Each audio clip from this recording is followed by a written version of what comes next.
County Commissioners meeting. Time is approximately 1:30 in the afternoon. If you have any electronic devices, please put them on silent. That way we can limit the interruptions. This time I ask for the acceptance of proof of publication. So moved. Second. The motion is second. Any discussion? All in favor of the motion, signify by saying aye. Aye. Opposed, like sign. Motion passes. So now I need to read a statement of the public hearing rules and procedures. Our staff will present on the public hearings each item for consideration with staff's recommendation. The board will have the opportunity to ask questions of staff when the presentation has finished. The applicant will have the opportunity to make the presentation. The board will have a chance to ask questions once the presenter is finished as well.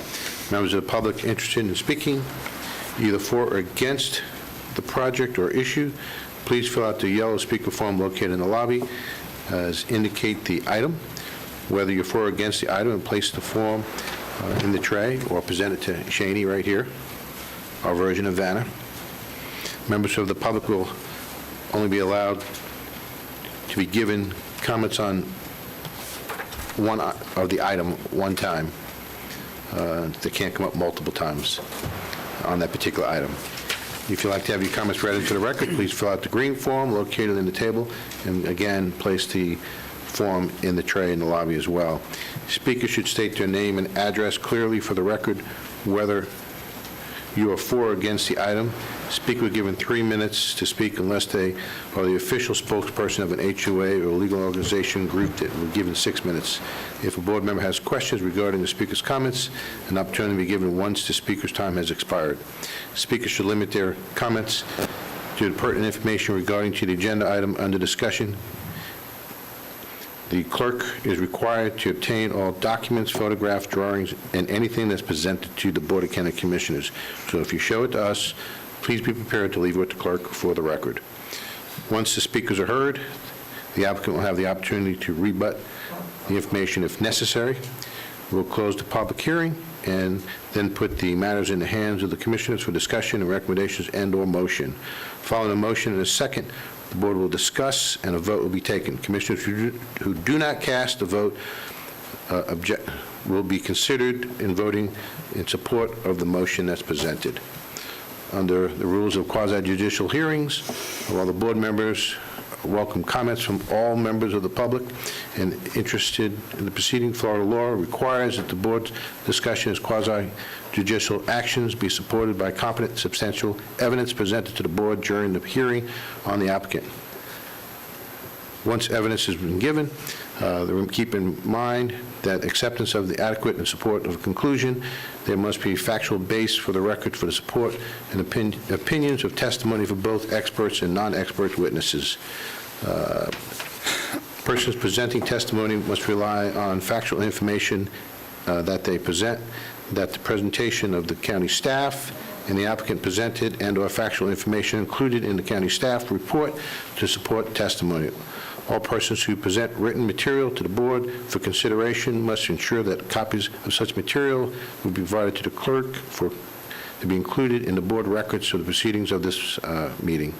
Has any of the board members received any oral or written communication regarding any quasi-judicial items? Please disclose it and submit it to the clerk. Anyone? None. Commissioner Zimbauer? I have, and it's been submitted electronically to the clerk. Okay. I've also had one meeting for quasi-judicial, and I've already submitted that to the clerk as well. Okay.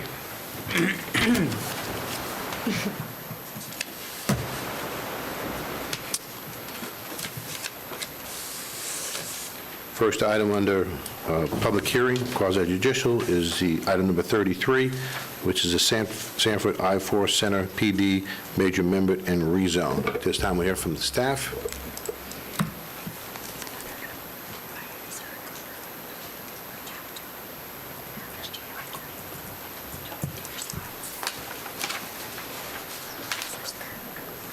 Do we need time?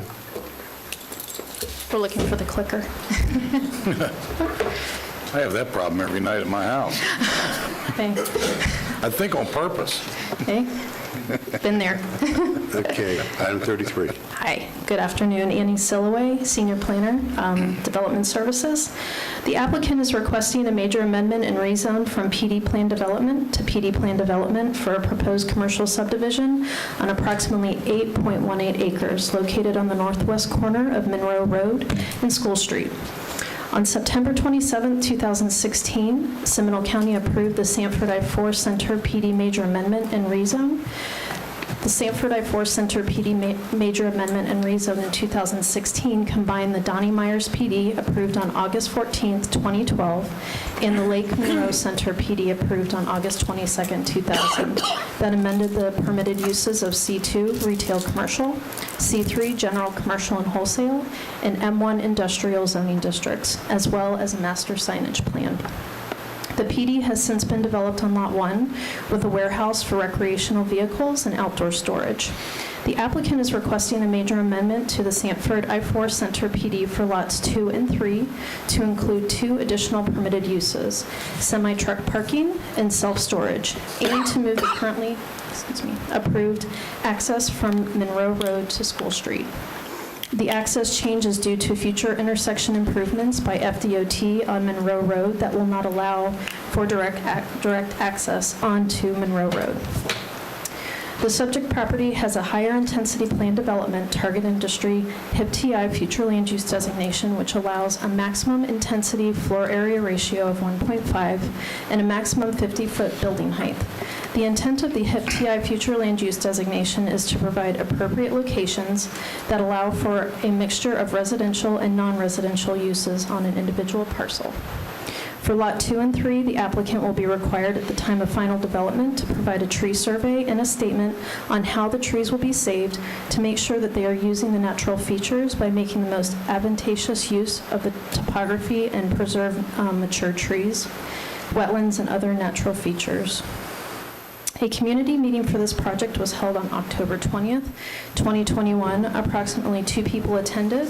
A copy of the community meeting and minutes and sign-in sheet are attached in your agenda package. Based on the aerial photos and the county wetland analysis, there appears to be approximately 3 acres of wetlands on the subject property. A topographic survey showing the wetland delineations will be required at final development plan. If wetlands are discovered, the applicant will be required to show the 15-foot minimum, 25-foot average wetland buffer, or provide a mitigation plan. Lot 2 and 3 are required to provide an endangered and threatened wildlife study at the time of final engineering. The applicant will be required to connect to the Seminole County public utilities. The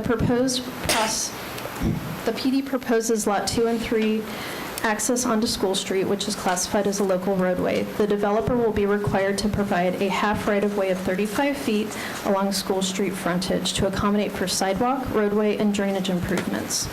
There is not an existing sidewalk along School Street. The developer for lots 2 and 3 will be required to build a 5-foot sidewalk along the property frontage. The property is a part of a permitted master stormwater system. Development will be required to meet the stormwater permit conditions or modify the permit.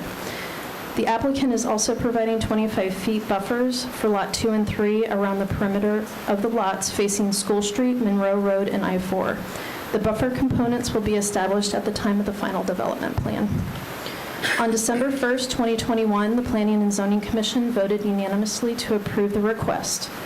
The proposed PD zoning designation and the associated master development plan have been evaluated for compatibility with the Land Development Code of Seminole County in accordance with Chapter 30, Part 25, and is consistent with the allowable uses and intensities within the HIP-TI future land use within the Seminole County Comprehensive Plan.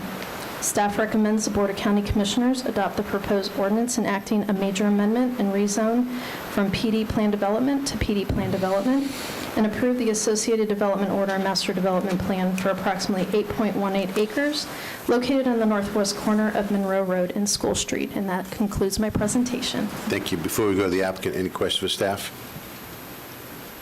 Thank you. Okay, Seeing none, we'll go to the applicant. Is the applicant present?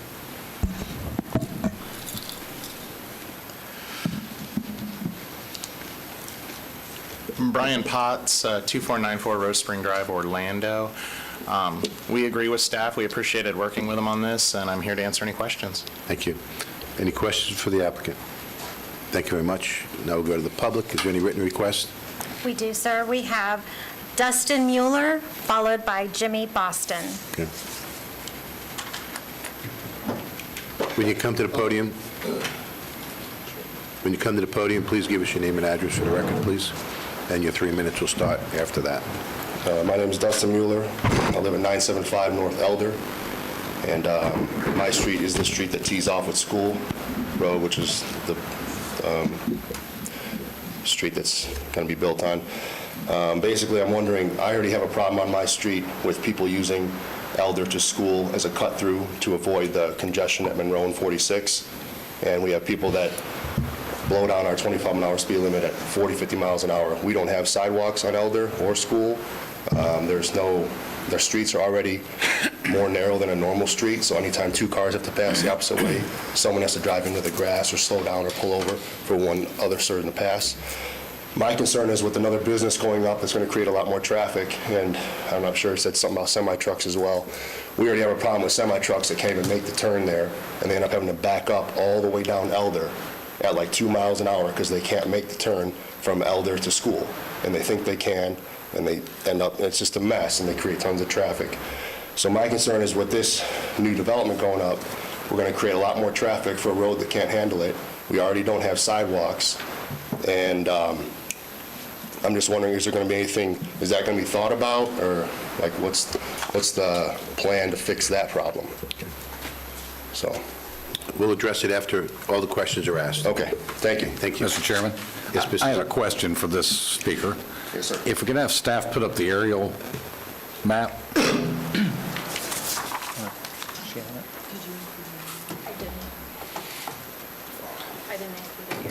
Yeah, I can't cast mine to you. Sorry. There you go. Put it on the overhead.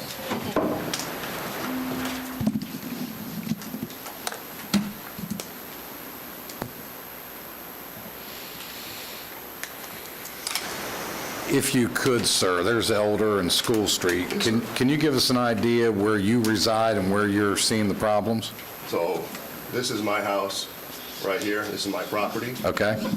And then this turn right here is a very, I mean, like I said, this road is already not narrow enough, not wide enough for two cars to pass. Someone Okay. always has to drive in the grass or on the shoulder to Okay. get around, no matter where you're at on School or Elder. Okay. And then this right-hand turn right here, we have semi-trucks that come down thinking they're going to avoid the congestion, or they come out of this industrial plaza and they don't know the roadway, and they can't make this right turn. It's impossible. So then they're spending 20 minutes reversing an 18-wheeler down my street, and every other car that wants to come down my street now has to find another way around. It's a mess. And so that's the turn we're talking about there. And then Okay. all the traffic, whenever there's an accident on I-4, anywhere near our exit, everybody exits 46, and they think they can jump around and get back on up here. Where it goes back on, there's another on-ramp to I-4 up there. Right. So they use this street. I've had where my car, all through here to here, is cars, bumper to bumper, trying to make a left-hand turn onto Monroe. Okay. I can't even get on my own driveway. Great, thank you. So that's my biggest concern, you know, the traffic was already heavy for a street that's not made for it, and then we want to put a business here that's going to create a ton more traffic.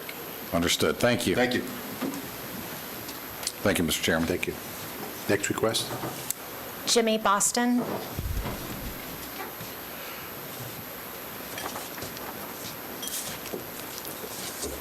Jimmy Boston, 1045 Elder Road.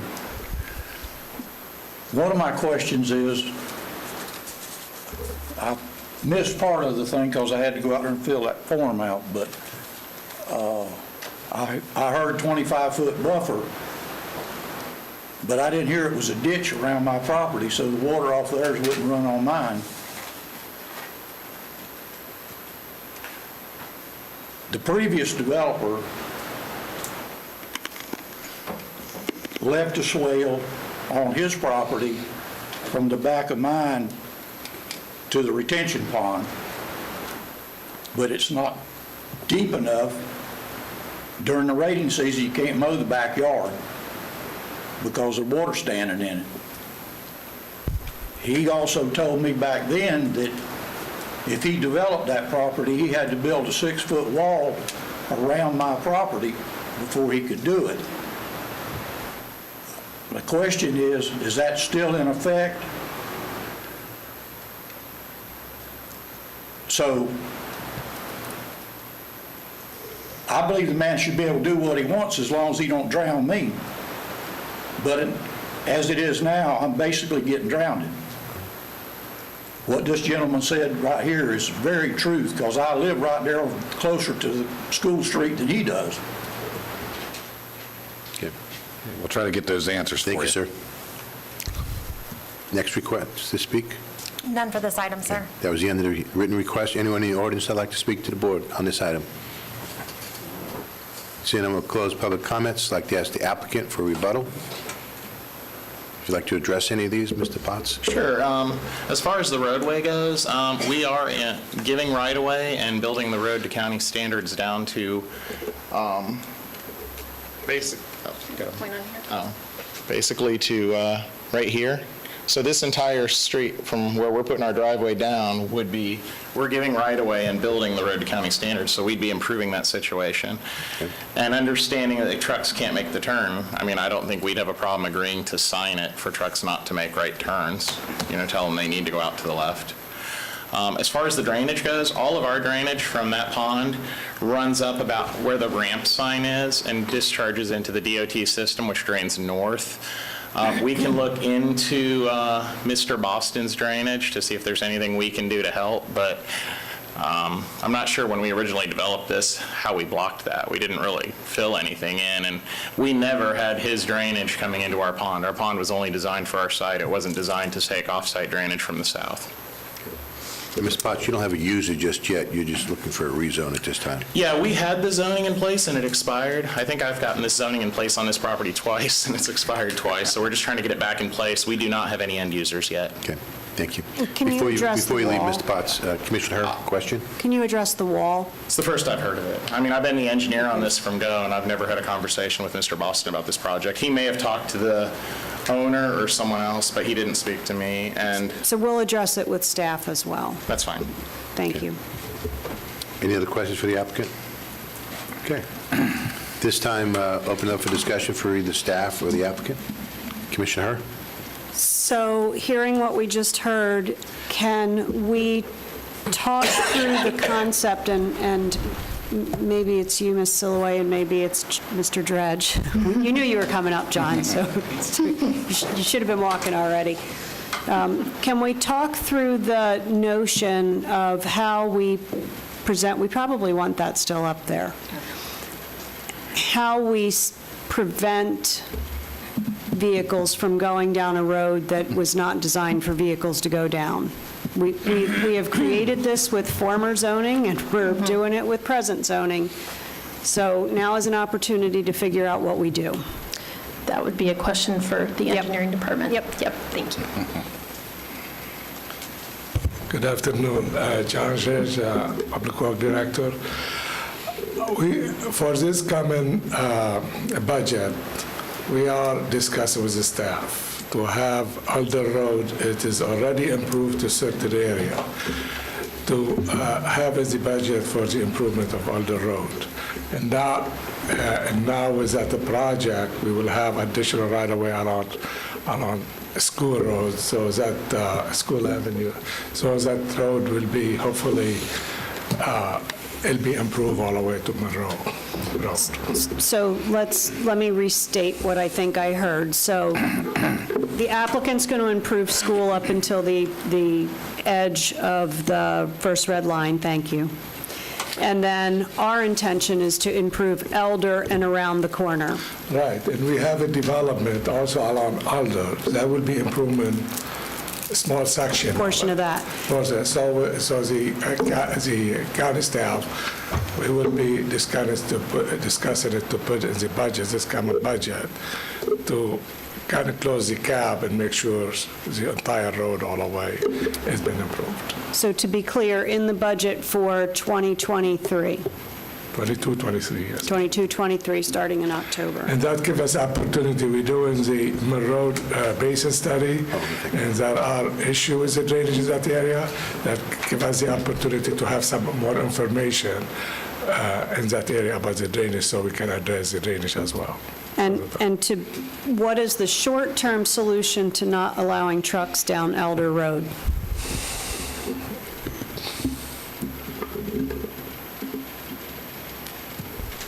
That area industrial, I don't know how many truck does go on Alder to school streets, that is very narrow, very small.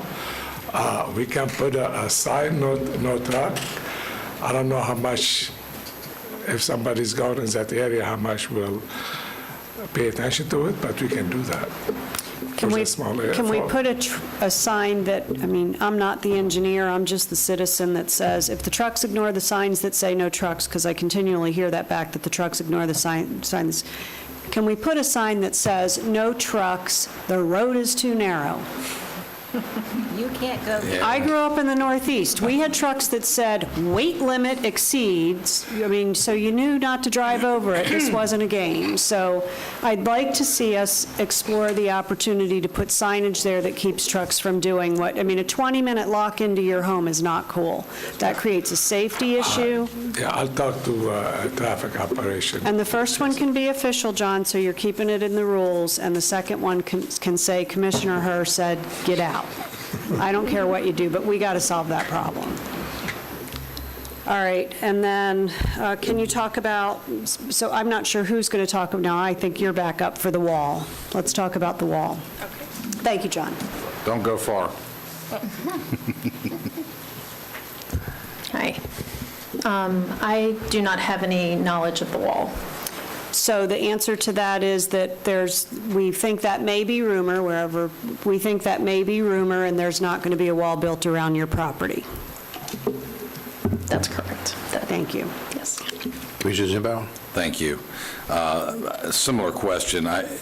You've reviewed all the previous DOs, and I've seen nothing about a wall on any of those. Correct. Yeah, I don't know. I don't have any knowledge of a wall. If there were to maybe be a wall, it might be at the time of final development plan when the buffers are more, because of buffer requirements might. And at this juncture, it's expired anyway, Yes. even if it was. Right.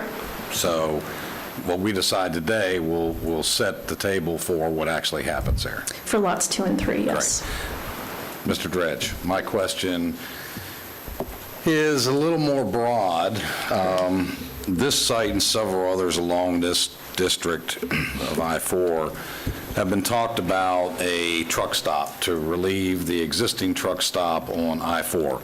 FDOT has negotiated and had discussion with Volusia County, with Seminole County, with Orange County, and the whole corridor through there. My question is, hearing what we've heard from the public, if this were at some future time to become a truck stop or a truck parking area, how would you as an engineer design or dictate ingress and egress for that kind of traffic, and where would that go? School Street to Monroe, and Monroe out to the ramps? How would you do that? DOTs, they do have a public meeting in the end of this month about that, the location to be as a truck stop. We had a meeting with them, and we can preview the site. And to answer your question, we have to coordinate with DOT to see what they have in mind and where is it. But we will not encourage the access to go west or south on Alder Road, if that's what.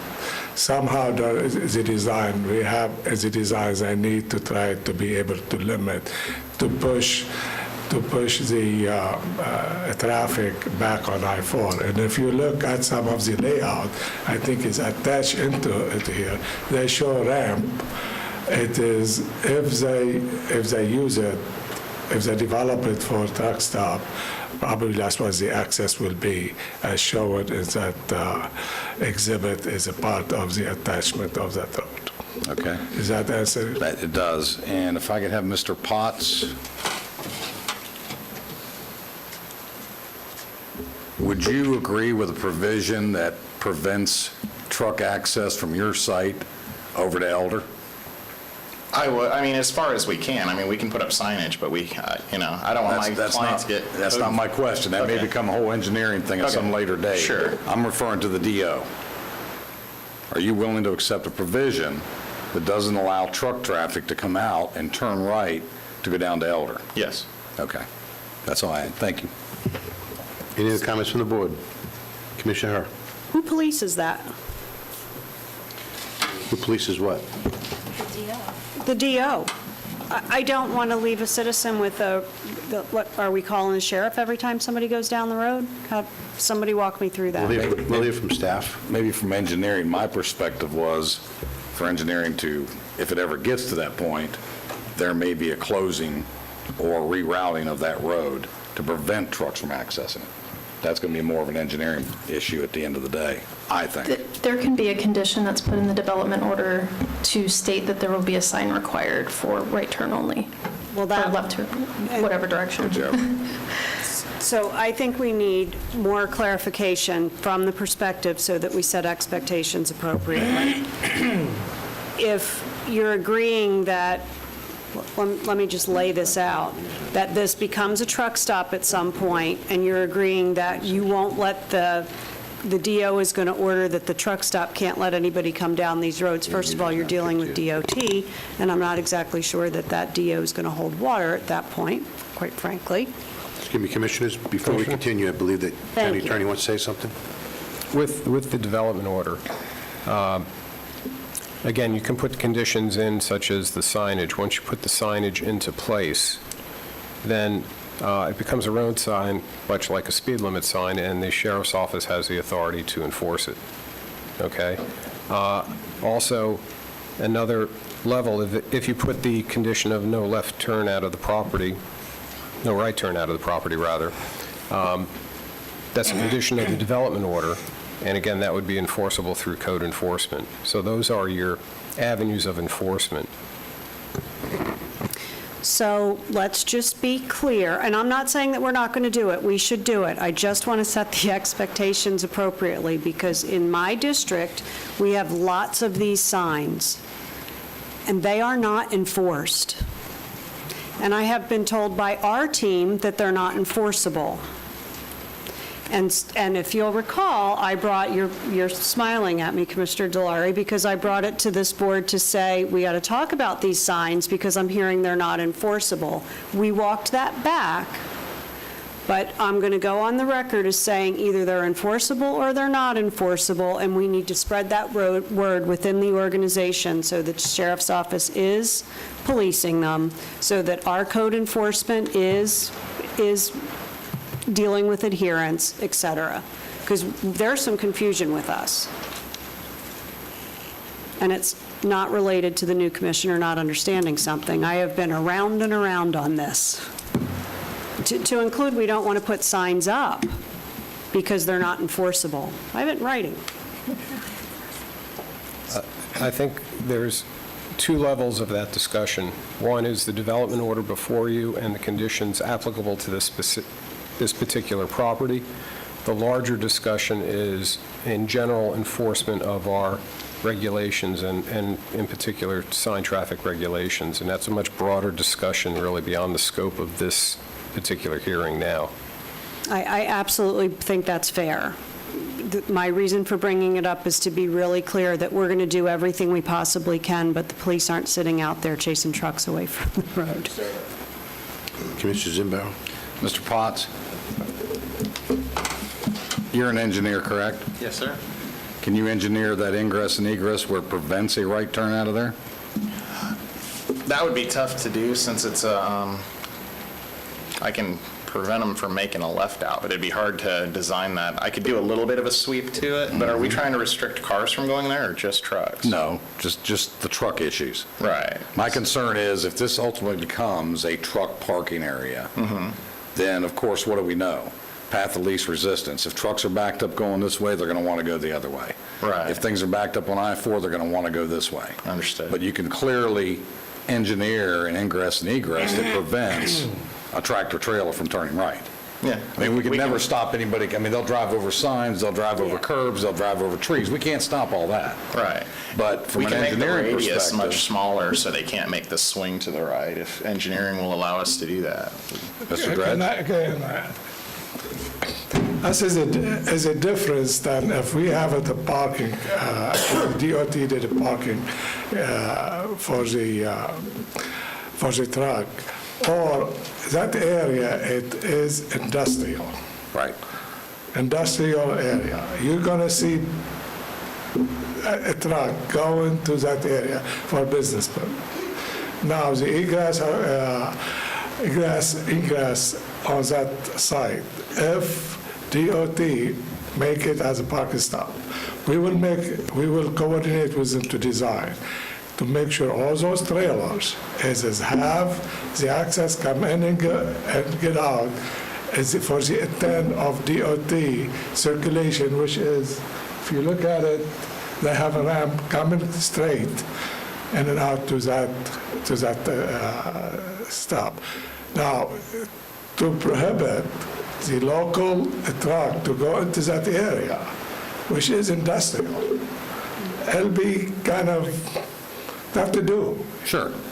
Because that was the purpose of it, and when we widen it, we wanted it to 24 feet instead of 20 feet to accommodate it, because that's what that area Right. is. But to design it for the truck stop, to make it sure it is going in and out on I-4, that was the purpose of it. Of course, you can, and we will do our best as a staff to coordinate with DOT, and we have done a great job coordinating with DOT, and we have a good relationship with DOT on that aspect. Great, thank you. So, Thank you. Commissioner Lockhart. Mr. Dredge, talking about DOT and what their proposed plans are, is it set in stone that Monroe will not be an access available for those trucks based on their plans? I mean, is that a done deal, or is that still?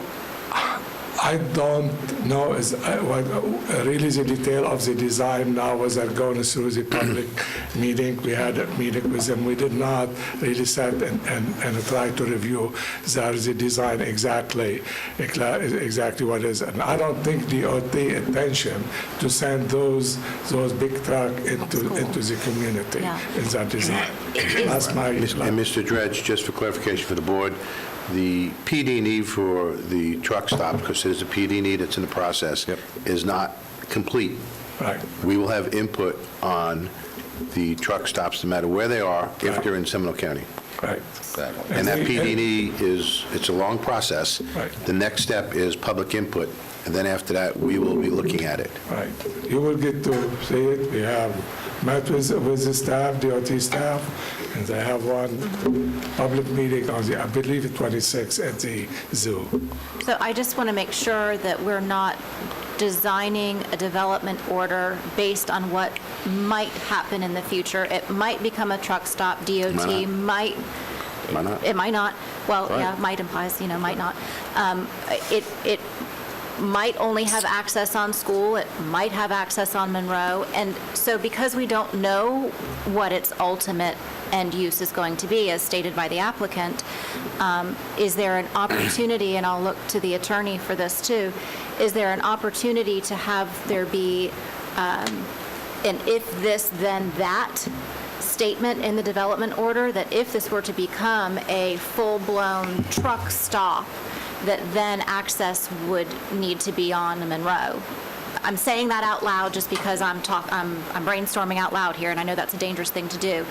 But I feel like we're trying to pigeonhole a development order today for a use that is unknown in the future. And I just want to have a little more flexibility if it's possible legally.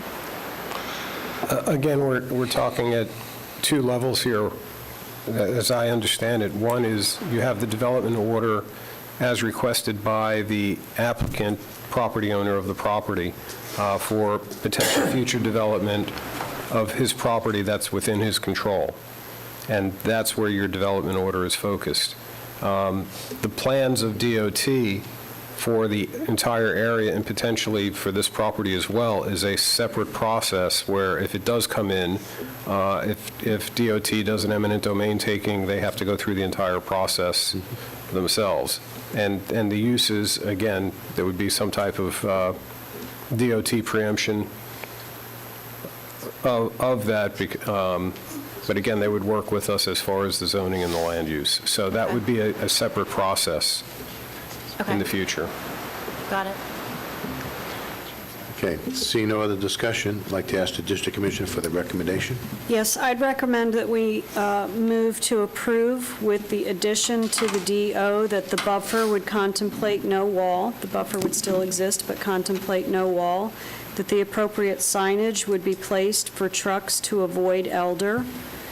And that's it. There's a motion. Is there a second to the motion? Second.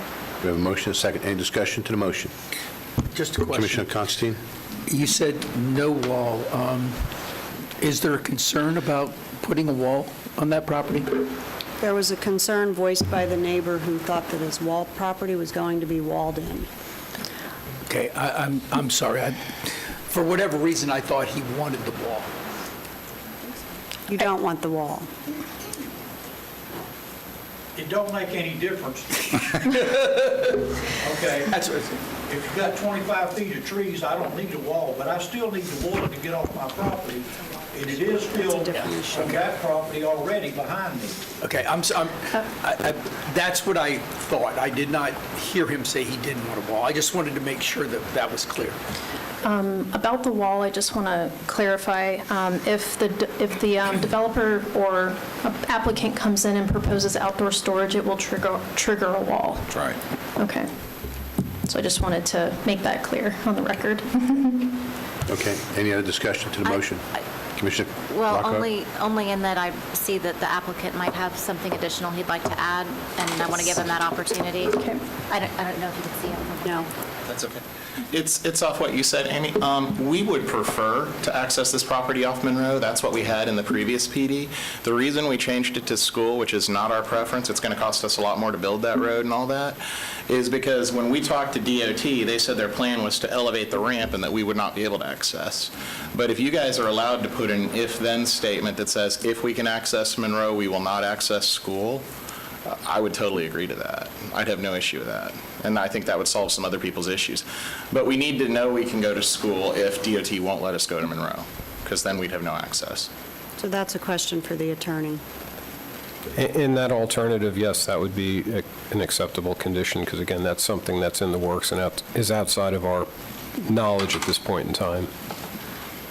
If the motioner would be amenable to adding something, I think it would be a great thing for the community, especially to know that the first choice is to go Monroe Road, and if that is allowable and usable, that would be your choice, and you would, by the development order, be forced to do Monroe Road. School would only come into play if Monroe is not available because of DOT. Is that okay? Does the motioner agree to that? There's a hand up. I understand that, but I'm asking the The motion. motioner does agree to that, but I'd like to hear what, Okay, we'll get to him. I just want to make sure that that's what you're asking for. I'll restate the motion. Okay. I can rescind the former motion and Okay, restate the motion. that's fine. My question is for the motioner, would you accept a friendly amendment That's my reason. that Let's try now. part of the DO is if it is to become a truck stop, that the applicant agrees to design the radius, ingress and egress, if it is going to be on School Street, to attempt to mitigate any right turns of those tractor trailers. I think This goes that's, back to the same question that was just asked, and if or, whether it's Monroe or school, we've talked about DOs for 10 years that I'm aware of, that you can put provisions in the DO that say, if you do this, you must do that. If you do something else, you must do that. And I think what I heard Paul say earlier, well, you can't do that. But we Paul, just did it on accessing Monroe versus school, so Paul, any direction? maybe get some clarity on that. Yes. If I misspoke before or was unclear, you can do things in the alternative like that as long as it's clear and specific as to what the alternatives are. Great, thank you. And Mr. Potts, is that agreeable? You just said it. I mean, I would agree to it, but I can tell you if DOT decides to put a truck stop there. Understood. It's a whole different world. Yeah. I can't control. Yeah, we understand all that. Okay, Yeah. yes. Just want to make sure from your perspective. From our perspective. Great, thank you. And again, to clarify, this development order is for this applicant and this property owner. If DOT comes in with their own plans, that is another ballgame. So there's a motion. So, to me, that contradicts what you just said. You can put it in the DO, but if DOT comes in, it's a whole nother ballgame. Then why put it in the DO? I'd just like the citizens to understand it as well as myself. One of the requested uses that the applicant is asking for is truck parking on this property, okay? Taken to its logical extension, truck parking on this property would be a form of a truck stop, a private truck stop on this property, okay? As opposed to a public truck stop Different from what you were asking. done through FDOT, okay? And that would be a separate process, again, through the PD&E study, et cetera, as to whether DOT is going to do that and at this particular location. All right, so given that, that's a tremendous clarification, because I think we're mixing apples and oranges. Given that, I would rescind my first motion. Okay. Do we need a second? The seconder to rescind? Disagree. Yeah. I will motion to move forward with the program with the following conditions on the DO: signage for trucks to avoid elder. Should this become a private truck stop, the road would be built so that it contemplates restricting truck traffic into those areas. And access to Monroe should be used. That's the primary egress, if possible, and if not, it would defer to school. Okay, there's a motion. Is there a second to the motion? There's a second. Any discussion to the motion? All in favor of the motion, signify by saying aye. Aye. Opposed, like sign. Motion passes. Thank you. Okay, that ends quasi judicial. Now we're going into public hearing, legislative. And we're bringing in item number 29 that we moved from this morning. This time we hear from staff.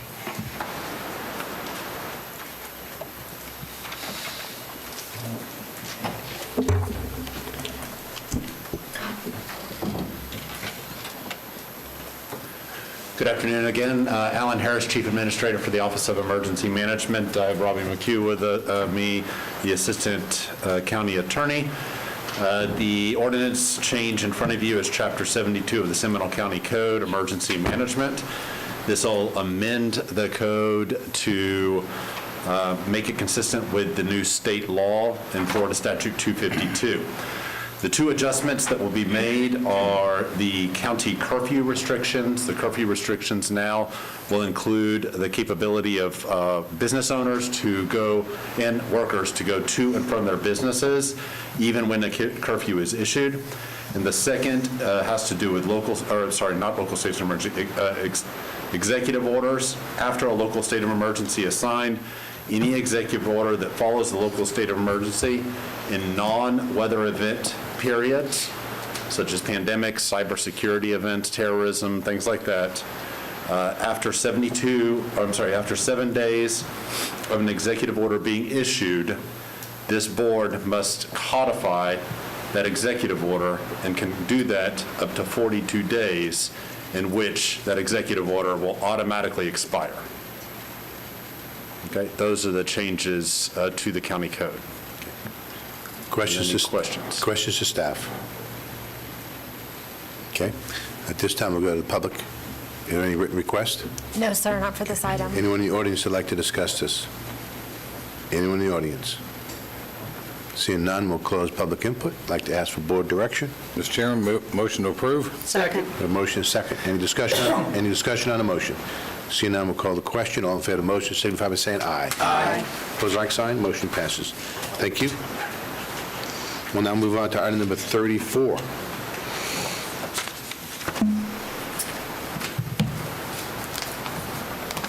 Hear from staff at this time? Good afternoon, Chairman, Commissioners. This is Bill Wharton, Transportation Planning Manager with the Engineering Division of Public Works Department. This is item 34. This is the First Amendment to an ILA between Seminole County and the City of Lake Mary concerning the 1-cent sales tax for transportation. In 2014, the county, the cities, and the school board entered into an agreement that addressed the distribution and use of proceeds from the 1-cent surtax and identified potential projects for each jurisdiction.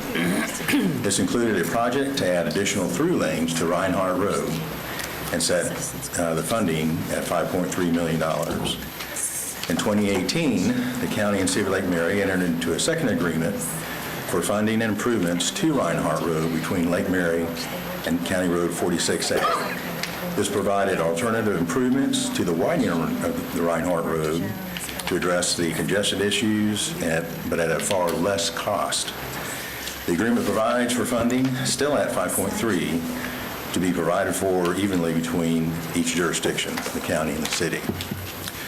Due to overall savings from the initial funding amount, the city is requesting the 2018 interlocal agreement be amended to allow for funding of complete streets projects in the Lake Mary downtown area. The 2018 interlocal agreement contains provisions for projects to be deleted and added to the exhibits of the agreement, provides for a notice public hearing, allows comments from other government agencies, and provides for an appeal process to the Board of County Commissioners. The city notified the other county jurisdictions of their request and held a public hearing in November of last year as required by the agreement to amend the agreement. The county and City of Altamont Springs entered into a similar agreement a couple of years ago to remove the pedestrian tunnel project under 436 and add their Amanda Street project to the Altamont Springs agreement. Mr. Steve Noto, the Assistant City Manager for the City of Lake Springs, is also here and may respond to any questions or comments you may have. Chairman? Thank you. Any questions for the staff? Just for clarification, you said the city Winter Springs. This is, Beg your pardon? Lake you said Mary. the city Winter Springs. You meant the city Lake Mary. Yes, sir. Okay, just want to be clear. Thank you. Any other questions from staff, for staff? Thank you. Shaney, do we have any requests? Not for this item, sir. Okay, is there anybody in the public that'd like to speak on this item? Seeing none, we'll close public input. Direction from the board. Move approval. Second. Okay, we have a motion and a second. Any discussion on the motion? All in favor of the motion signify by saying aye. Aye. Aye, opposed, like sign. Motion passes. Thank you. This time, we'll move on to item number 35.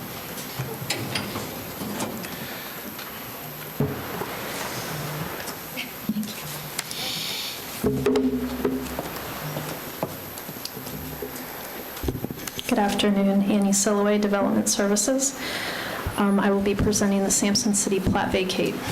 This is a request to vacate and abandon the Sampson City Plat as recorded in Plat Book 2, page 59, of the public records of Seminole County located northwest of Green Turtle Court, approximately 650 feet west of Old Geneva Road. The subject site consists of 9.98 acres, and it has a future land use of Rural 5 with A5 rural agriculture zoning. The site was platted in 1914, however, the subdivision was never developed. The applicant proposes to combine the platted lots and internal streets and alleys together under one parcel in order to construct a single-family residence in compliance with the A5 zoning regulations. The property's closest legal access to a public right-of-way is Old Geneva Road. This request complies with the requirements for the vacation and annulment under the authority of Section 177.101 of the Florida State Statutes. Staff recommends the Board of County Commissioners adopt the resolution vacating and abandoning the Sampson City Plat as recorded in the public records of Seminole County, Florida, in Plat Book 2, page 59, located in Geneva, Florida. And that presents my presentation. Thank you. Questions for staff? Commissioner Zimbauer? Yes, thank you, Mr. Chairman. Just to get this on the record, I want to be clear. This 9.9 acres going to future zoning of R5, if this is to move forward and the right-of-ways, the easements, the street delegation, original plat are vacated, I want to be clear that if this does not come out to a solid 10 acres, this does not end up being 2 buildable lots. That is correct. Is that correct? That is I want to make sure correct. that's on the record. Yes, Thank you. sir. Any other questions of staff? Thank you. Is the applicant or the property owner here who would like to speak? Please come to the podium and give us your name and address for the record.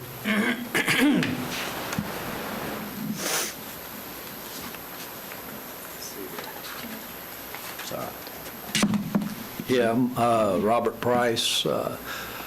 I live at 530 Old Geneva Road, and the property's right behind mine. I'm the owner, and I own the property in front of it. Let me see if I can...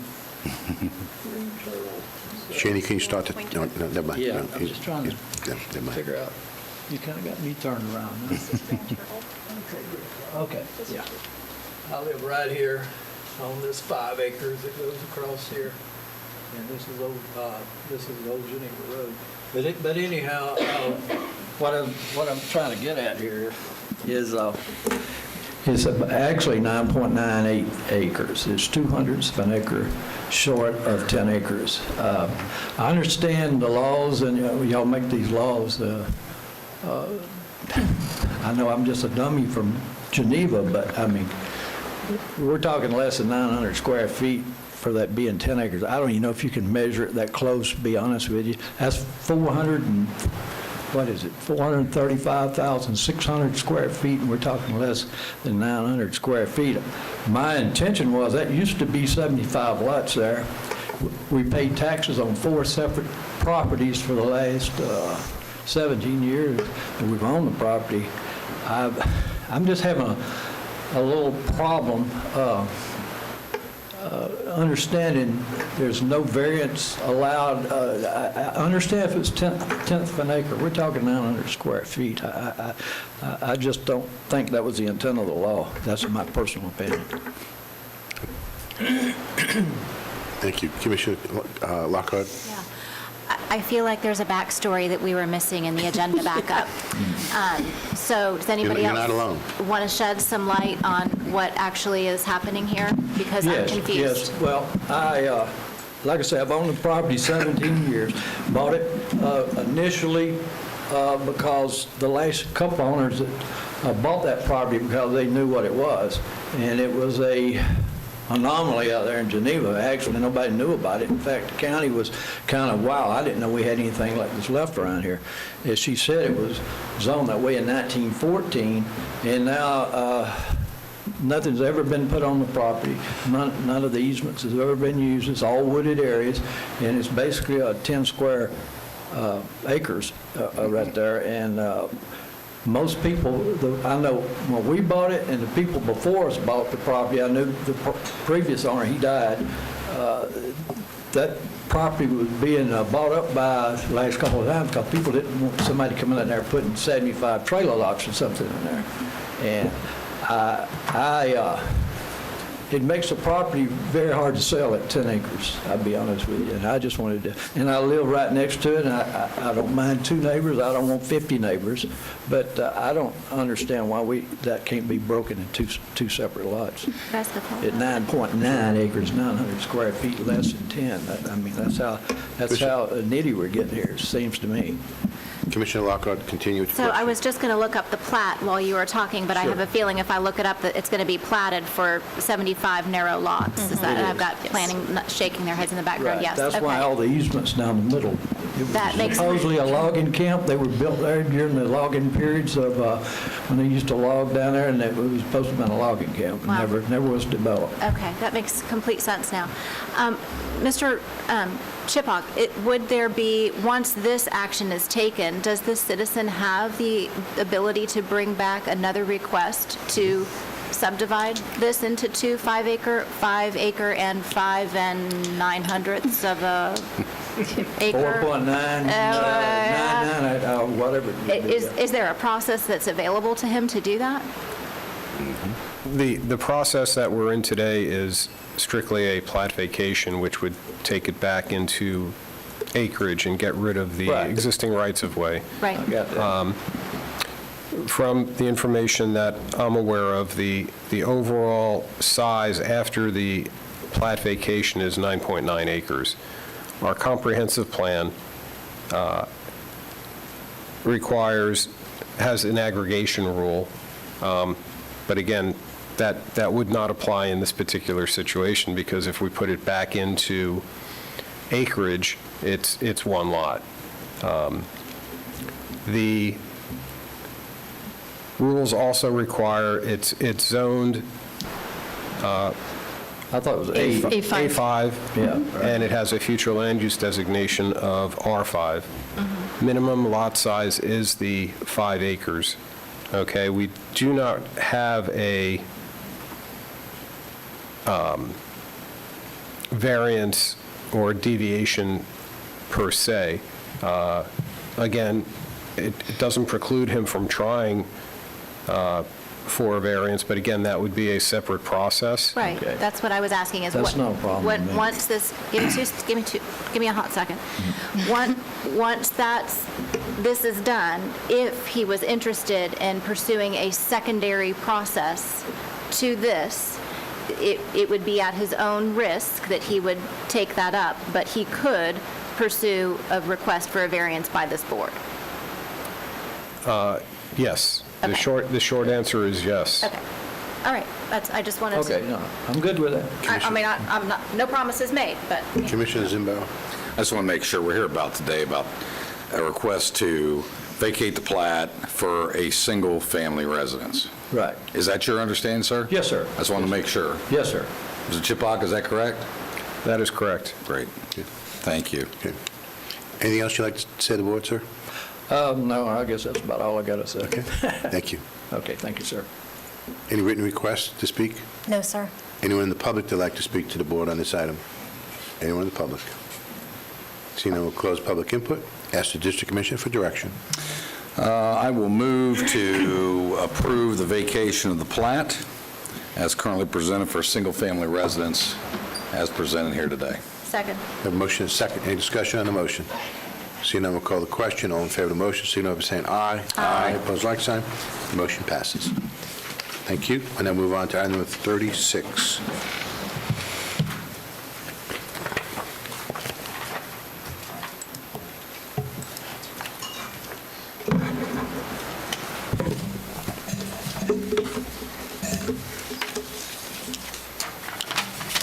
Good afternoon. For the record, Dagmary Segarra, Senior Planner for Development Services. So here is the adoption for the comprehensive plan amendment for the new property rights element. As you recall, this item was presented to you as for transmittal back in October, and we had feedback from the community and from the board requiring some adjustments to the proposed element.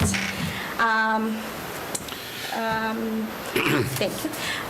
So right now we are at the adoption process. This is my mandate from the state, from the new legislation, and we're just trying to comply with it with the new property rights elements. Thanks. So the changes that we made on this amendment for adoption, we added a new property rights objective, which would it was basically transferring the existing language from the future land use element from objective 17 into the new property rights element, which because it all had to do with the same thing. This was something that was going to be done at the time of the year, the evaluation appraisal review. Katrina? But we decided, but it was decided to just do it now, and we did.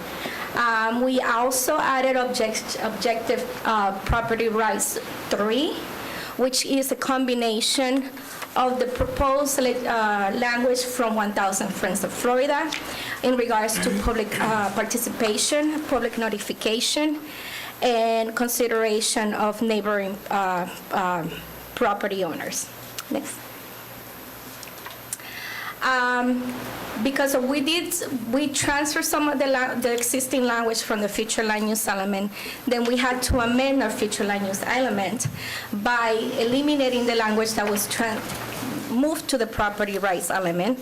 So we strike through that language, and then we add a new language, policy 17.5, which makes reference to the new property rights element.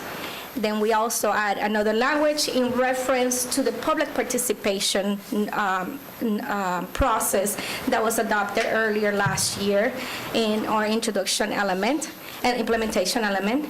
And we added new language on policy 17.5 that it refers back to the property rights element in regards to the Burr-Harris Act. Those are the changes that we propose for the new element. This is for an adoption. After this vote, then this will be transmitted to DEO for adoption. I'll be glad to answer any questions. Thank you. Before we get there, I'd like to ask the public for any input. Do we have any written requests? Yes, sir, we do. First, we have Richard Creedon, followed by David Baer. After Mr. Baer, we have Dina Houston.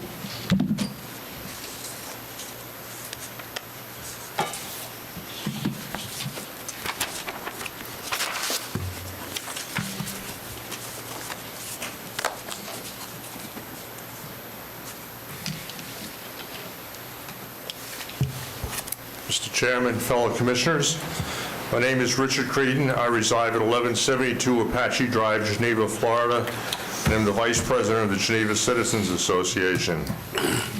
First, I would like to compliment the planning staff for working with our group of concerned citizens to add language to the proposed property rights amendment that hopefully will enable public participation in important planning decisions going forward. We especially thank George Sellery and David Baer for being the tip of our spear in these discussions. It benefits no one when important planning decisions are made behind closed doors by the planning staff without public participation and transparency. The Ski Lake debacle highlights this point. The issuance of a development order in 2008 for the Yarborough Ranch was done without any public participation being required and is likely to end in a lot of grief for all concerned. A project allowing many houses on small lots and the transfer of development rights certainly should not have been decided at the staff level. It should have been kicked upstairs to the BCC to have the project openly discussed and decided by our elected commissioners rather than unelected staff. Might I suggest a work session be scheduled after which the commissioners can decide whether a full vetting might be needed at a BCC meeting. We hope that you will now put in process in place that will minimize future controversies of this type by allowing meaningful public participation before final decisions are made. Thank you. Thank you. Next, we have David Baer. Good afternoon, Commissioners. David Baer, 921 Tuscaloosa Trail, a representative as president of Save Rural Seminole and the president of the Lake Tuscaloosa Homeowner Association. I wanted to speak in favor of this very briefly. Mostly what I wanted to share is that I'm really proud of the way our county handled this. You know, we were here in October, and we had some conflict about what language should be in here.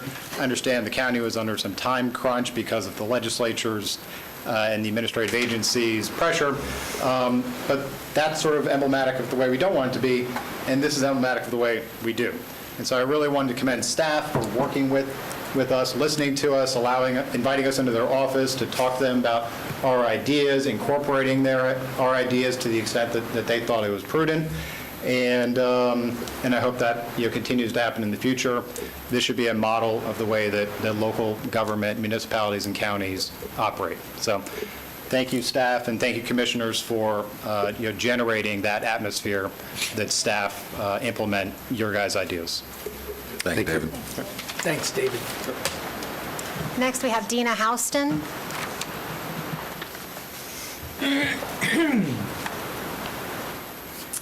Hi. 6 feet or 6 inches from the mic. Wasn't that great with measurements. Deanna Houston, pretty good. And I reside at 750 Sagana Point, Lake Mary, Florida, 32746. I, too, want to just thank y'all for the efforts you're making to be examples to others in how we're developing Seminole County. I'm hoping that more of our cities will follow suit and that y'all really will continue thinking about the long term. So I want to second what Mr. Bear said. Thank you. Thank you. Thank you. Oh, I found a set of keys under a chair back there, so I don't know, for a car. If you can give them to the So- officer in the back, in the corner, Okay. that'd be great. Thank you. Next, we have Michelle Dewey, followed by Katrina Shaddix.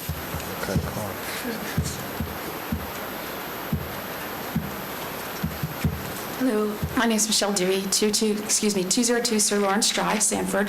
I just came here to support 1,000 Friends of Florida and what they're trying to do to protect land. I hope that you continue to protect more land and worked quite a long time on it, so hope to send it to you soon. Thank Maybe you. it will help. Look forward to it. Thank you. Katrina Shaddix.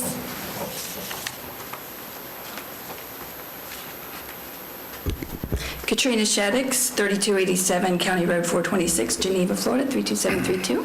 I, too, also support this agenda item and echo and support what Mr. Creedon and Mr. Bear said and compliment the staff and the commissioners on getting something so important done so quickly and effectively. Hope we have more of that this year. And also want to relay Cindy Holler cannot be here today. Her whole family's infected with COVID, but she does support this and support what Mr. Creedon and Mr. Bear said. And I think that's all, short and sweet. Thank you. Good job. Thank you. Thank you. That's all for this item. Thank you. That's the end of written requests. Anyone else in the public like to speak? Anyone else in the public? I'm going to close public comments. Mr. Chairman, I'll move We'll close public comments. Direction from the board. Move to approve comprehensive plan text amendment proper rights element.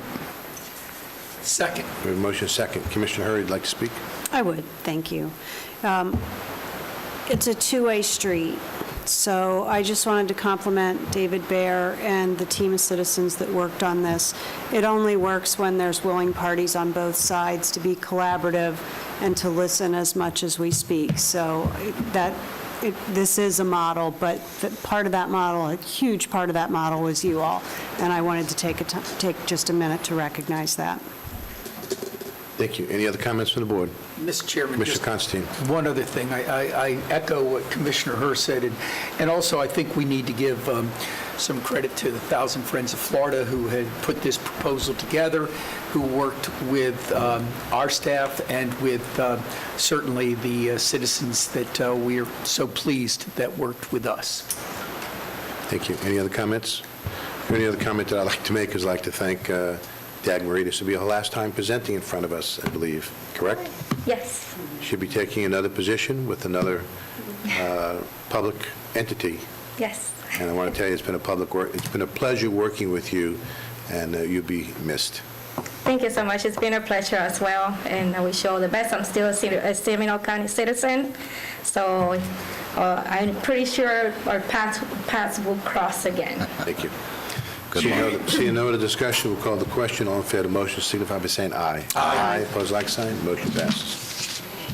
Okay. Now we'll go on to the county manager report. Wake up. Yeah, you think Over there. I was out of space here. I have nothing, sir. Okay, thank you. Just give us a minute. We're going to switch. Wardrobe change. Nothing to report. No reports. Thank you. We'll go on to Commissioners' reports. District Commissioner 4. Yes. wanted to put in another plug for the Florida Association of Counties Certified County Commissioner Program. The second class of the Advanced County Commissioner Training is this Friday in Gainesville. It's a partnership with the University of Florida IFAS, and it has been a wonderful experience so far, both the Certified County Commissioner Program and now the Advanced Program that I've been participating in. I can honestly say we have had some of the best and brightest come and present, and it has been a wonderful opportunity to not only work with other commissioners from around the state, but also to learn from some of the best and the brightest in terms of public policy and leadership organization in the state of Florida. So again, to any of my colleagues who might find interest in participating in that, I think we could all benefit. Something that FAC is talking about doing, and maybe Commissioner Constantine would be more appropriate to expand on this, but they are contemplating piloting a program similar to what the Florida School Board Association does, which is like a master board training where the entire board participates together, and I participated as a member of the school board with the Florida School Board Association, and I can say that we work together more efficiently and effectively as a body after completing that training.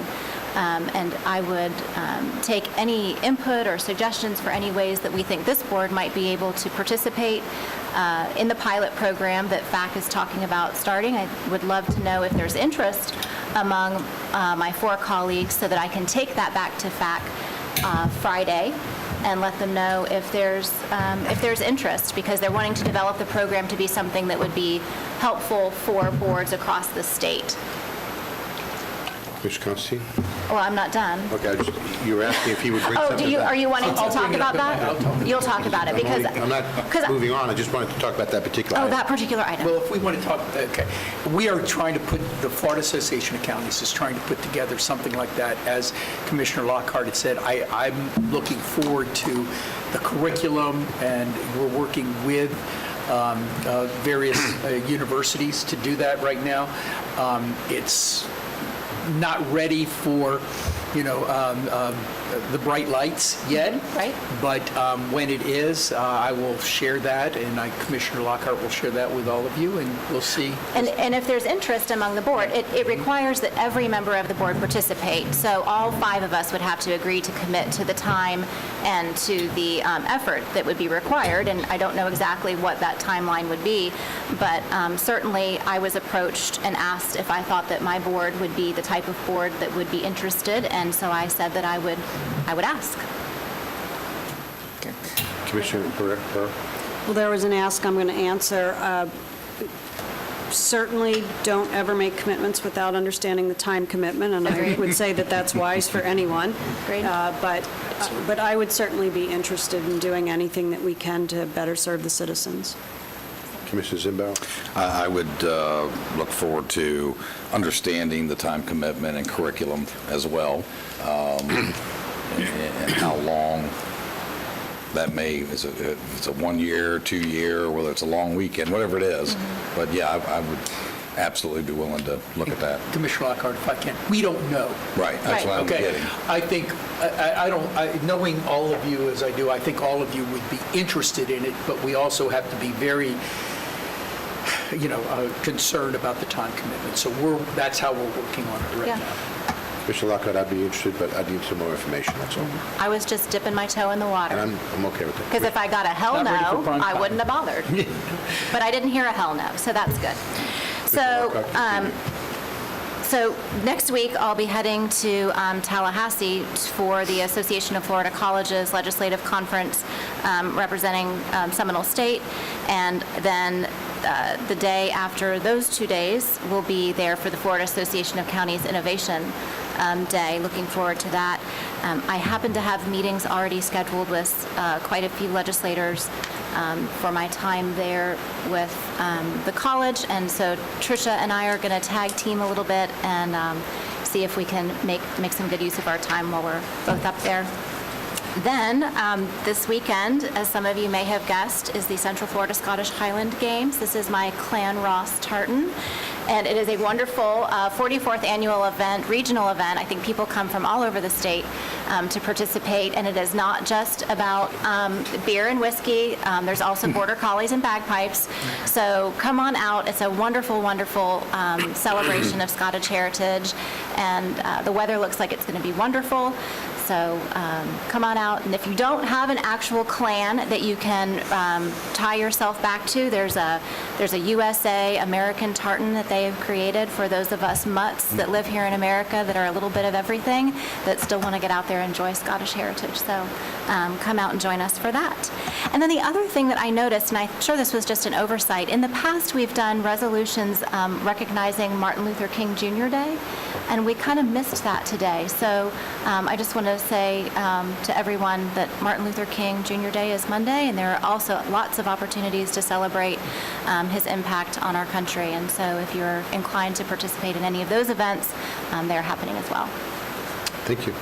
That's all I have. Move on to District 3. Thank you, Mr. Chairman.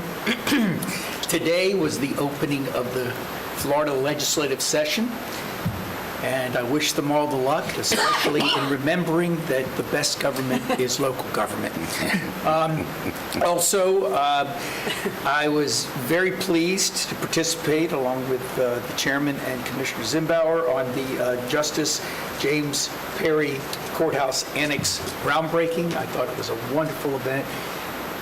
And to have his family there, and certainly the man who has done so much for this community and for the state of Florida, I was very proud to participate. And I was very pleased that we, as a community, recognized him. And I thank Commissioner Zimbauer for bringing that to the forefront.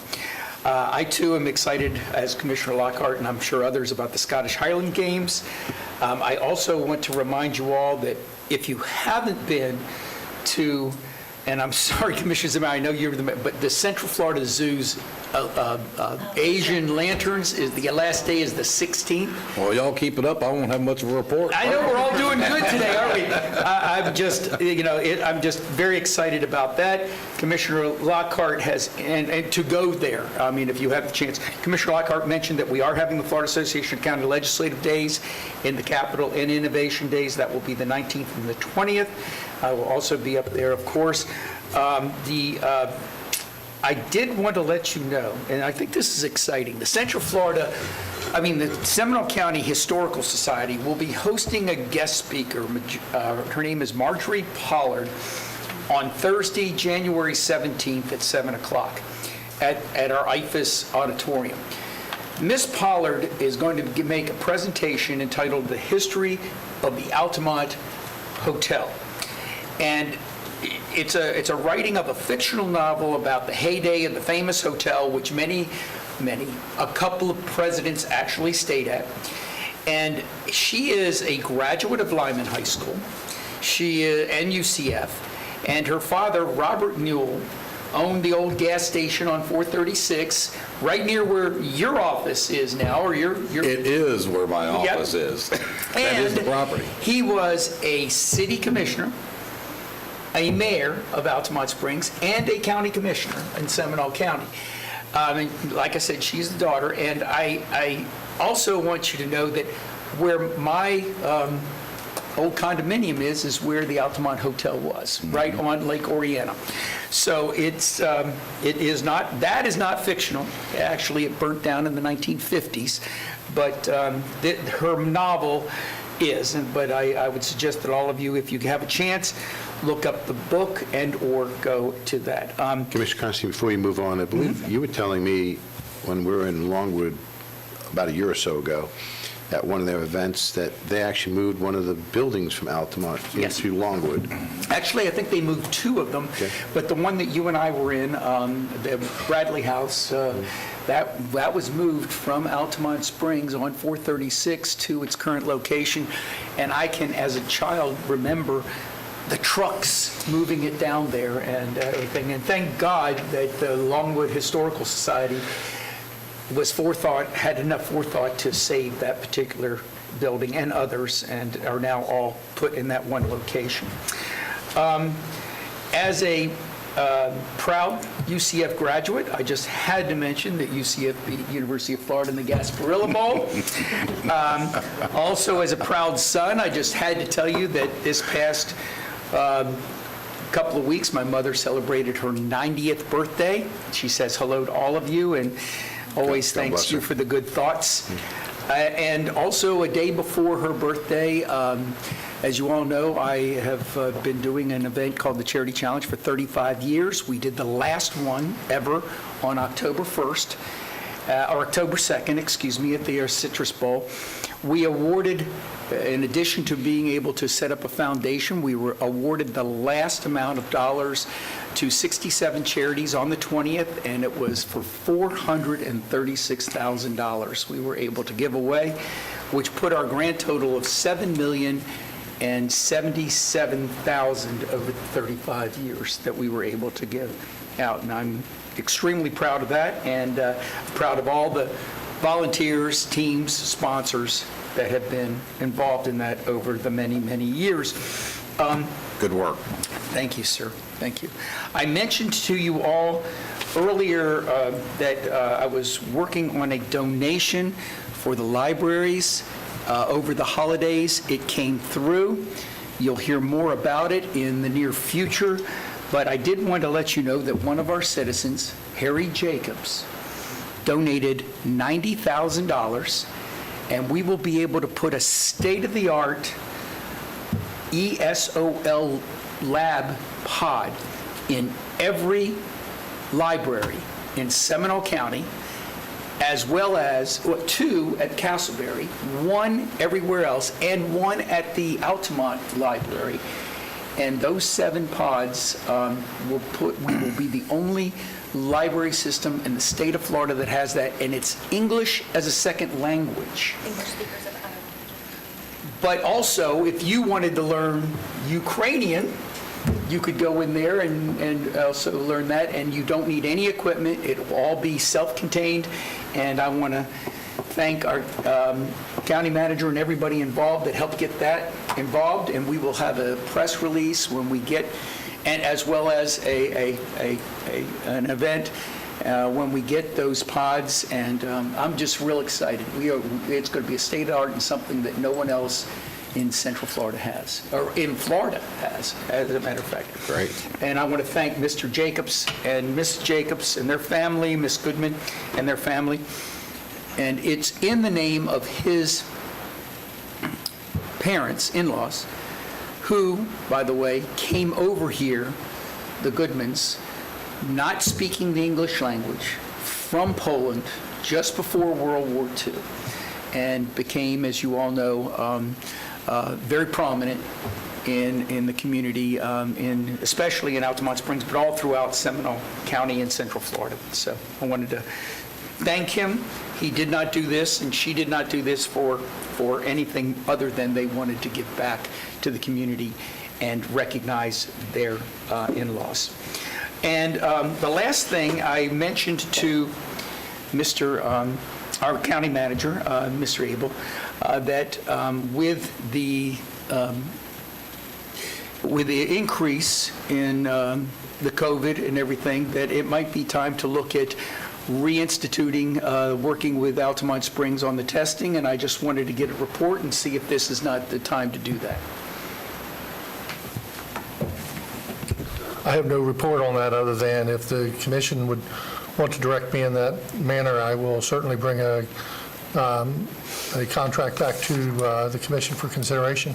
I, for one, do believe that it's time and should. Is that a motion? There needs to be a motion. I will second that motion. Okay. Any discussion on the motion? Yes. Commissioner Hur, then we're going to Commissioner Lockhart, I'm sorry. Can we point to anything that we did differently as a result?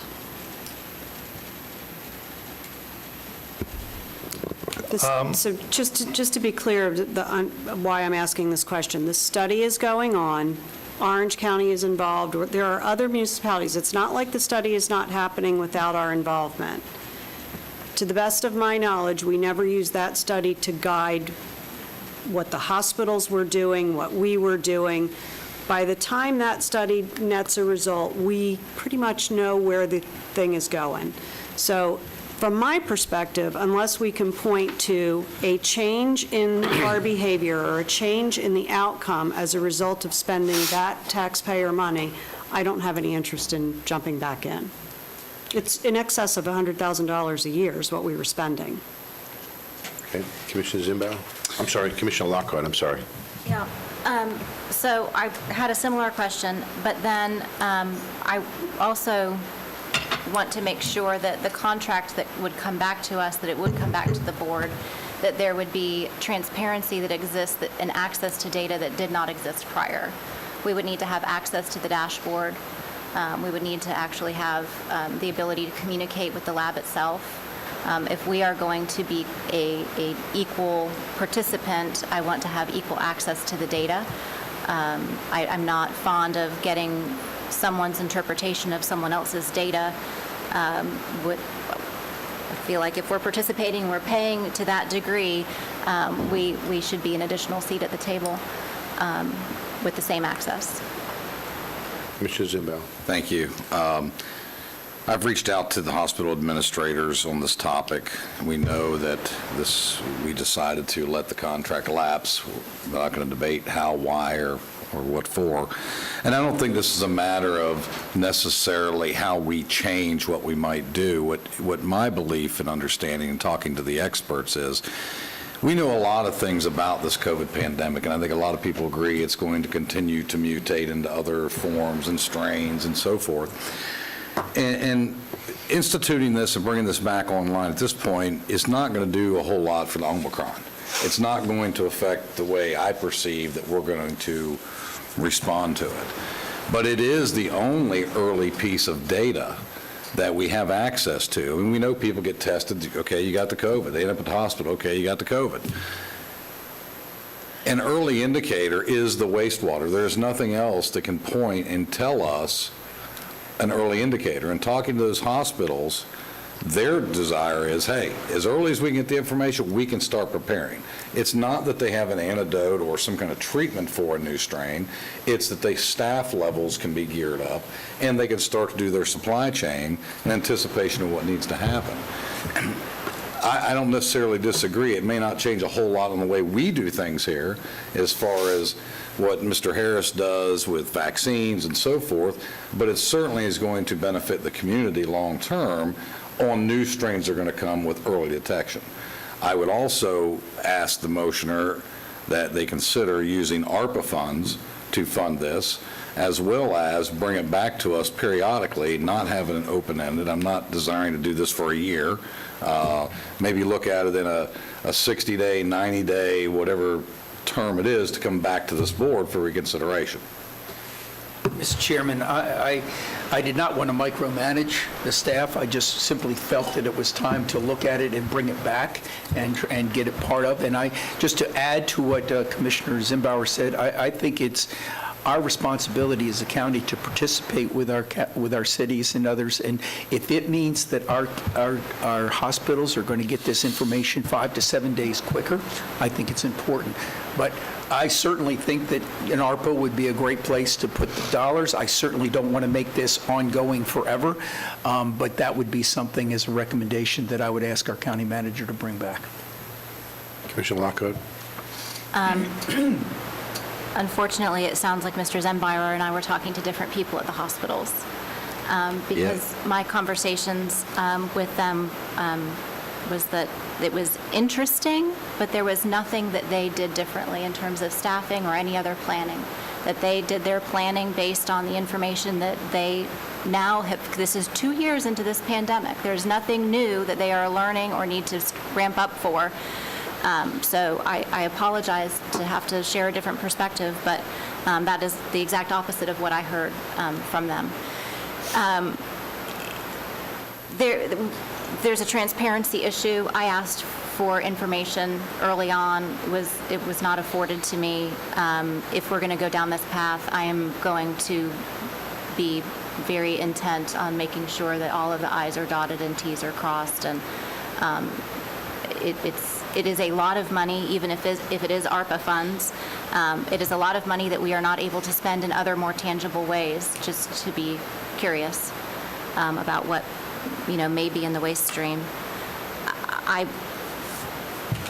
I really can't support the motion, but I do hope that if it does move forward, that it will be we will have a different type of participation and not be the redheaded stepchild of the contract. Chair, may I inquire? Mr. Zimbal? To Commissioner Lockhart, and maybe I'm missing something, and yes, I talked to the CEOs of the hospitals. So my question is, transparency. Help me understand what you believe from a transparency, what we didn't get, or, I mean, I don't profess to be an epidemiologist or a scientist on this matter, but if you have more information, please share what your thought is about lack of transparency. I mean, When you get an email that says something is increased 1,000%, in order to have a percentage, you have to have a numerator and a denominator. I was never allowed access to what the numerator and denominator were to come up with the percent. Is it 10? Is it 100?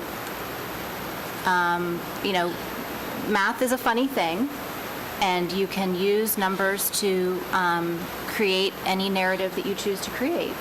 And so my request was, how did we get to the percent? How do we get access to the actual dashboard with the actual data?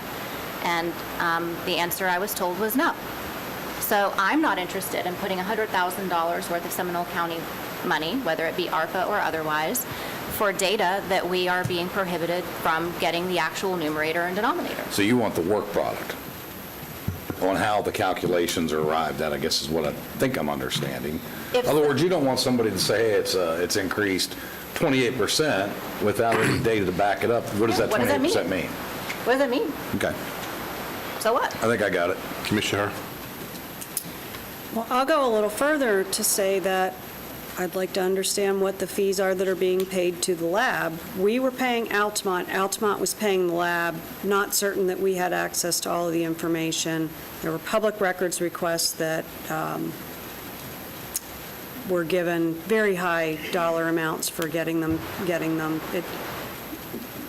We can't be on that path. We cannot be on that path. So I agree, if we're going to go down this path, and there's at least two in alignment and two in alignment in a different direction. Sorry, Chair. It cannot be done the way it was done before. It just cannot be done that way, and not to insinuate that you would ever do that, Joe. But we can't be on the receiving end of subjective interpretation, and we can't be on the other end of not having direct access to the underlying contracts that drive the deal. And if we're going to tie in, if Orlando's doing it, tie into Orlando. And by the way, the hospitals are getting the information from the other municipalities. It's not going to change the outcome. I'm still going to go back to, I don't think it will change the outcome. If somebody can tell me that because, and this was the original pitch, we have to have a larger sample to make it statistically valid. Okay, well, the sample's large enough. Us throwing in, I'm not sure drives any difference. So I'd like to understand that perspective as well. I'd like to ask County Manager to weigh in on this, because everyone's making some great points. Should we move forward? I'd like to know what the information is going to be used for. I do know that we need to have as much early detection as possible. There needs to be more transparency. Can we bring something back that clarifies all of this? We can certainly work to ask those questions and bring something back to the board for further consideration, if that's the will of the board. Did that answered part of your question? I'm not sure it answered all of it. Some of it, but not all of it. So there's a motion to move forward, correct? So I understand the transparency, and I understand that I don't necessarily think Orlando's doing it. I know what news media has said. Altamont actually samples the North Orlando water supply. So I know of no City of Orlando testing that's going on for whatever it's worth. But if transparency is the issue, I don't know why we couldn't have access to whatever contract was in what place I'm or asking. whatever agreement, as well as what calculations, no matter how much algebra or calculus is utilized to get there, that we get it and understand it. I'll defer to the experts on that realm, but I don't know why we couldn't have it. So just for clarification from the motioner, was the motion was to enter into a contract or to bring it back? I would like to see it brought back with the idea that we would participate. Okay. All right. And so that's to bring it back, make sure all these concerns are addressed. Correct. Does the seconder agree? Agree. Okay, at the next meeting, I would imagine. Yes. For a vote. That's, it would have, if we're Well, putting it on the agenda. I'm asking. I'm clarifying all these Yeah, issues. I'm clarifying that piece. Okay, so Because the last just- time that did not happen, to be clear. If I say to bring it back, it's going to be on the agenda, it'll be for a vote. Thank you. I'd like to ask County Manager, do you have enough time to bring that back at the next meeting? It'll depend on how quick Altamont can provide me the questions or the answers to your questions. Okay. I can tell you that I can't have it on the next agenda unless it's a walk-on for the next agenda, because I have a briefing on the agenda in 2 days, so. Well, let's do a placeholder, and let's see if we can walk it on. If not, then we'll discuss it at that time. Okay. Okay. And my understanding is, for clarification, that you're not interested in the redoing an agreement that is the same as the agreement that we currently, or that we previously had, that you want something with more specification. Specificity of- Yeah, And you heard all the concerns. Yeah, I think- Yes. Of everybody's concerns, so I Yes. think that we try to address all of them. Yes, sir. Okay. So this motion is to put it on the agenda, to bring it back for a vote. Any other discussion? All in favor of the motion signify by saying aye. Aye. Opposed, like sign? No. No. Motion passes 3-2. Okay, And that's my report. it's enough. It's enough. Don't usually have the big reports. You know, y'all did me a big favor because you took care of a lot of mine. District 5. I'll try to make up for the lost time here. So I have two things. One is an easy request, and the second one is an announcement. So the Rescue Outreach Mission, the only emergency homeless shelter in Seminole County, had hired an executive director. She has resigned. We have replaced her.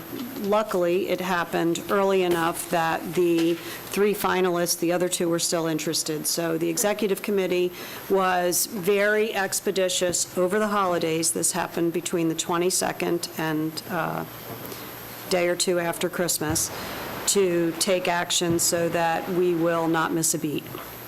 Then the next request that I have, this one is a much easier one for Mr. Abel, and that is that the Health Department, Donna Walsh has an innovation lab that she hosts, that Nicole toured with Steve Fussell and I.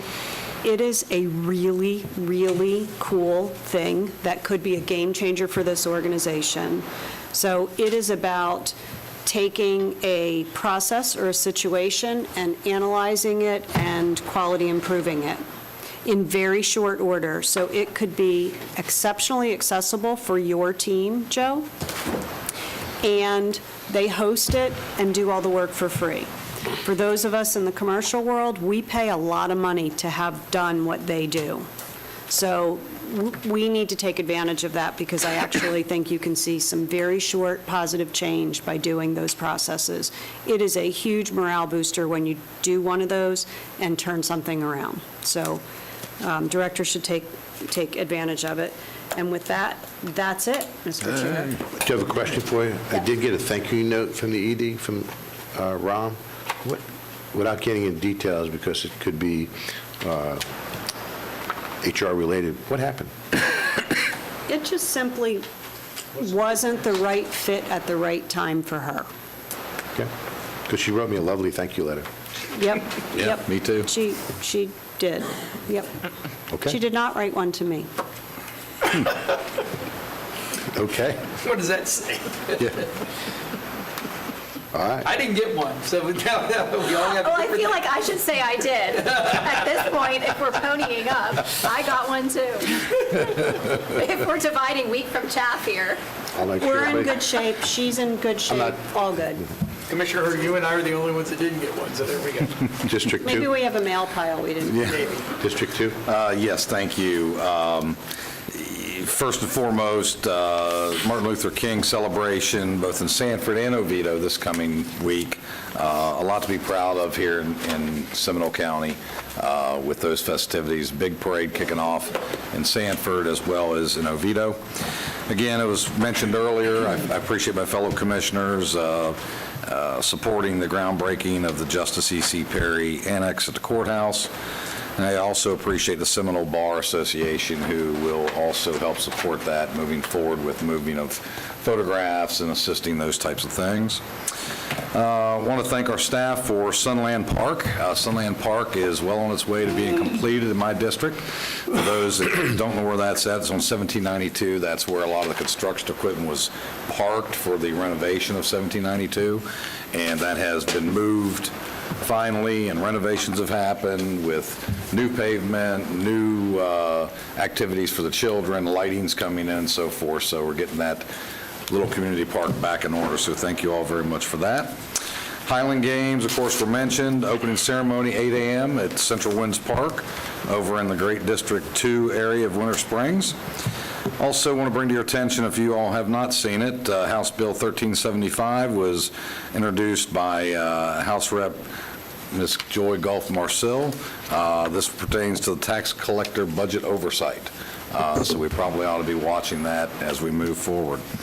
Also, the Lantern Festival at the Zoo, which was mentioned. Thank you very much for bringing that up. And then the one final thing is a more serious discussion. I've brought it up twice to this board in the past, which is we have a contractual agreement with our county manager as well as our county attorney.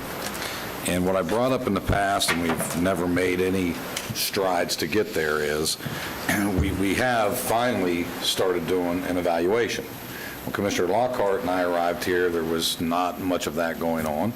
We've been able to institute that, and that's now taken place. However, the other provisions of the contract, which is a salary review, has yet to be done. And my question to my fellow commissioners is, when are we going to uphold our end of that contract? Realizing it wasn't the five of us sitting here that signed that, except for maybe Commissioner DeLaurie might have been here at the time. I was. But there's a provision in that contract that we need to address that, and it would be wise for us to do that as a board to make sure that that contractual agreement be fulfilled. Whether there's an increase or not is insignificant, but we need to have that conversation. We've finally gotten back to the evaluation process, but we've yet to get into the discussion of, which the contract calls for, an annual review of compensation. Commissioner Herr? I looked at the contracts over a year ago, so I'm going to confess that I do not recall them. But I do not recall a provision in the contract that set forth the process by which this happens. And without a process, things don't happen. So did I miss it? I would have expected that the chair would do it. So the process is not detailed. It just basically says the commission will, which should fall on the chair. But I think it's also incumbent on those individuals, Mr. Applegate, Mr. Abel at this juncture, if there's a contractual agreement, to bring that to the board's attention to be addressed. So for what it's worth, I'm asking for my fellow commissioners, how do you want to handle it? Do you want the chair to set something up, or how do we want to do this? Commissioner Lockhart? So, at the risk of talking about history, but we're in the place where we are because of history. So I feel like we kind of need to have a better understanding of what has happened and what hasn't happened in the prior years. Would it be possible to have Human Resources go back and look at the salary adjustment history? Because certainly there have been salary adjustments all along, correct? Both the county manager and the county attorney usually get the 3% or whatever you approve. There were a few years early on, mostly because they were still coming out of what we were all in, where we opted, we were asked to and opted not to get the increase. Okay. So we have gone through at least 2 compensation and classification studies, maybe 3 in the last 16 to 18 years since I've been paying attention to this organization. And I don't think that either the county manager or the county attorney were included in those, correct? Because you were working off of a contract? Correct. Correct. So would it be appropriate to do a type of compensation and classification study that would just focus on the county manager and the county attorney at this point to compare them to surrounding counties and like-size organizations so that we can have some input data and then come back and have a discussion? I would I think support it should that, be totally. addressed. I just don't know. I don't want to just go cherry picking. If I may, I do believe that the county manager, county attorney have gotten adjustments, which are 3% or thereabouts, depending upon what year it was. There's been a couple of years that they haven't, but there's, for the most part, they were following a lockstep. That's correct. For the most part. That's correct. And there has also been some times throughout the Mr. Applegate's tenure that there's also been adjustments to vacation time as well. Yes, one time. I'm just laying it all out there. Yeah. I do know that one of the conversations that we're going to have when we talk to Bob Slavin is salaries. Absolutely. And my goal was, and I also spoke to Mr. Applegate about this, that we would do them both at the same time when we talk to Bob Slavin. So we're not picking and choosing one and not looking at the other. Agreed. And so that's what the goal was, that I had a private conversation, which is not private anymore. With Mr. Applegate. Okay. Is that correct, Mr. Applegate? That is correct, Mr. Chairman. So are you saying that Slavin is going to bring No, I us didn't. What I said was, Slavin, the conversation I plan on having with Bob Slavin was talking about the county manager. At that time, we should be also be bringing back the county attorney. That's not in his contract. That's Slavin is just county manager. Understood, but to Commissioner Lockhart's point, who are we going to charge to gather this or do this small study on compensation for this position in the surrounding areas, et Could just be cetera? some phone calls. HR could. Yeah, that's fine. Mr. Applegate? Yeah, the Florida Association of County Attorneys did a salary survey 2 years ago. I put together a list of similarly situated counties and even smaller counties, what the salaries were in 2020. I can update those and provide those to you. And Mr. That's fine. Mr. Constantine, Commissioner Constantine? And to just to be clear, in the years that I've been here, even though we haven't had like a formal sit-down, each budget session, we have talked to the county manager and the county attorney as to what, compensation and everything. So that, it isn't something that we have I just missed ignored. that since I've been here. Yeah. I haven't been We've told increased that. them, we've increased their base So let me salaries. just clarify. Okay. There is no question that they have received the standard employee COLA, if you will. However, that's not what the contract calls for. The contract clearly calls for a review, formal review of that compensation. That's not like, hey, everybody's getting this and you all get it too. I think that's a pretty important situation that we need to address because that could be a problem in the future. So if the board would allow us, both myself and the county attorney, that when we do talk to Bob Slavin at that same time, even though Slavin's not contracted to work with the county attorney, we'll bring it back at the same time. The information from Mr. Applegate we'll bring together. We'll actually have HR look at it as well to make sure that all the benefits, so that we can actually look at all of it. Commissioner Herr. And, that's a yes and. We institute the process that it starts in HR, she triggers it up through the chair. Correct. Maybe she triggers it up through the county attorney for the county manager and the county manager for the county attorney, and it gets we'll done. work out those But we details. have to build a process for future years, We'll work not out just those. for this year. We'll work out those details for the board to review. Commissioner Lockhart. Yeah, one other thing, and I think someone brought up vacation time and time off. I would, did.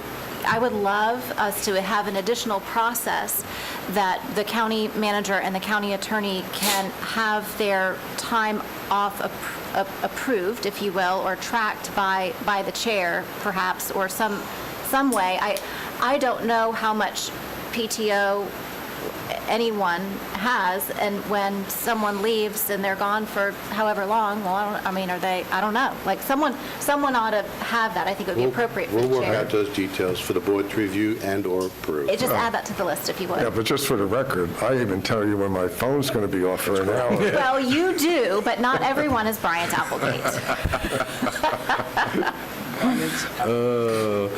So, Mr. Chairman, fellow commissioners, that is the end of my report. Thank you very much. Thank you. Under my district report, I have a couple of quick items, if I may. One is, as it was mentioned, this coming Monday, the 17th, is Martin Luther King Jr. Day, as well as there's going to be two parades that I know of, one in Sanford, one in Oviedo. The one in Oviedo is the one that I'm involved in. The parade starts at 10 a.m., for those that may want to know about it. And the next thing that just want to make sure, because there was a glitch in Outlook, I believe, with Perfect Game, Free Community Youth Baseball and Softball Camp. At one point, I was invited to it, and at some point, it was dropped off my calendar. That's for January 22nd at 10 a.m. I did speak to Danny Trossett, and Danny Trossett did say that that event is still moving forward. I just want to make sure everybody's aware of it, that's all. So it's important that everybody knows that free camp for the youth is available. So that's the end of my district report. Under the chairman's report, I have a couple of quick items, if I may. One is the Value Adjustment Board, VAB. I'd like to appoint for the at-large board appointment, Sheen Bart, to January 22 for a one-year appointment. There'll be a motion. So moved. Second. Any discussion? All in favor of the motion, signify by saying aye. Aye. Opposed, like sign. Great. And then there was a scrivener's error on the chairman's, the liaison appointments. I had Constantine for the Central Florida Expressway. He's the appointee, but I also had him as the alternate. My intention was to have Lockhart as the alternate, and I wanted to make sure the board was aware of that, and I'd like to make sure that Lockhart's as the appointment for the alternate for the Expressway Authority. Is there any objection? Mr. Chairman, I have no objection. I just want to say that I think the Expressway Authority, on their own bylaws, does not allow, and that's what we talked about last year when I was chairman, they did not allow alternates, and that's all. Well, that was on the list, and I'm just following the list. I understand. I just wanted to make sure that, I'm not sure. I So I have no problem. I have with spoken to Laura Kelly, and she didn't see that there was an issue with it. Good, So fantastic. that's- I only want to go where I'm wanted. It's not. And Commissioner Lockhart, I'm not trying to put you someplace that you're not welcome. I just want to make sure that all the... everybody to know that So I just want to make the motion to make sure that Commissioner Lockhart's the board alternate for the Expressway Authority. I'm happy to do it. All in favor, signify by saying aye. Aye. Opposed, like sign. Motion passes. Thank you. And then, under the Sunrail, we do have a team of consultants that's working for the transition team, and one of the things they're doing is looking at alternatives for different groups of people that could basically take it over eventually, and there's 3 agencies that they're evaluating. They're looking at CSX, Brightline, and Lynx. I also think that there should be a 4th one, so I wanted to get board's consensus that we actually ask them to look at FDOT, since FDOT's doing it already. I'd like to know the pros and cons of FDOT continuing it. And I think it's imperative that if you're looking at other agencies, that we have full view of if FDOT would be a good alternative. So I want... Mr. Chairman, I think that all alternatives should be looked at. So is there any objection to that? Commissioner Herr, then Commissioner Zimbauer? I think all alternatives should be looked at. I have the question of why would CFX not be looked at? The CFX is there. It says CSX. It's supposed to be, it's the Expressway Authority, CSX. Because that's different. It's supposed to be the Expressway Authority. The Expressway Authority is being looked at. Okay. Well, that makes all the sense in the world. I'm in favor of that. I didn't write that email. Yay. Okay? So there's no objections? We don't, Commissioner Zimba? I don't have a problem with that, except FDOT's made it pretty clear they don't want to be in the train business. Now, if They want to get paid for it. What a concept. So I'm not against having the conversation. If they're a willing partner to have that conversation, great. If they don't want to be a partner, then they'll tell us that. Okay. Any objections for us writing a letter for that? Nope. No. Okay. And then I also want to talk about how Seminole County was received the 2021 Outstanding Community Support Award for Project Management Institute on December the 16th. And I want to recognize the county's outstanding response to the pandemic. They received that award. So I believe that Alan Harris and so many other staff members, congratulations for that. And then also Steve Fussell was awarded the 2021 Outstanding Professional Award, also from the Central Florida chapter of Project Management Institute. So I just want to congratulate Steve on that as well. Congratulations. Yeah. Great. Good stuff. Future agenda items from the board members before we move on to the public. Commissioner Herr. I sort of think, I wrote down a little to-do. I kind of think we're doing future agenda items in our board reports, in our district reports. Okay, well. So I don't have any, but future agenda items should be future agenda items, and district reports should be district reports. Got it. Commissioner Zimba? I'm trying to be a good boy and follow the regulations. I've submitted all mine in writing as required by the board policies and procedures. I get that. I just want to be transparent. Anybody else? Thank you. We'll now move on to the public comments. Do we have any written requests? Yes, sir. First, we have Gabrielle Milch, followed by Colleen Hufford, followed by Mark Jones.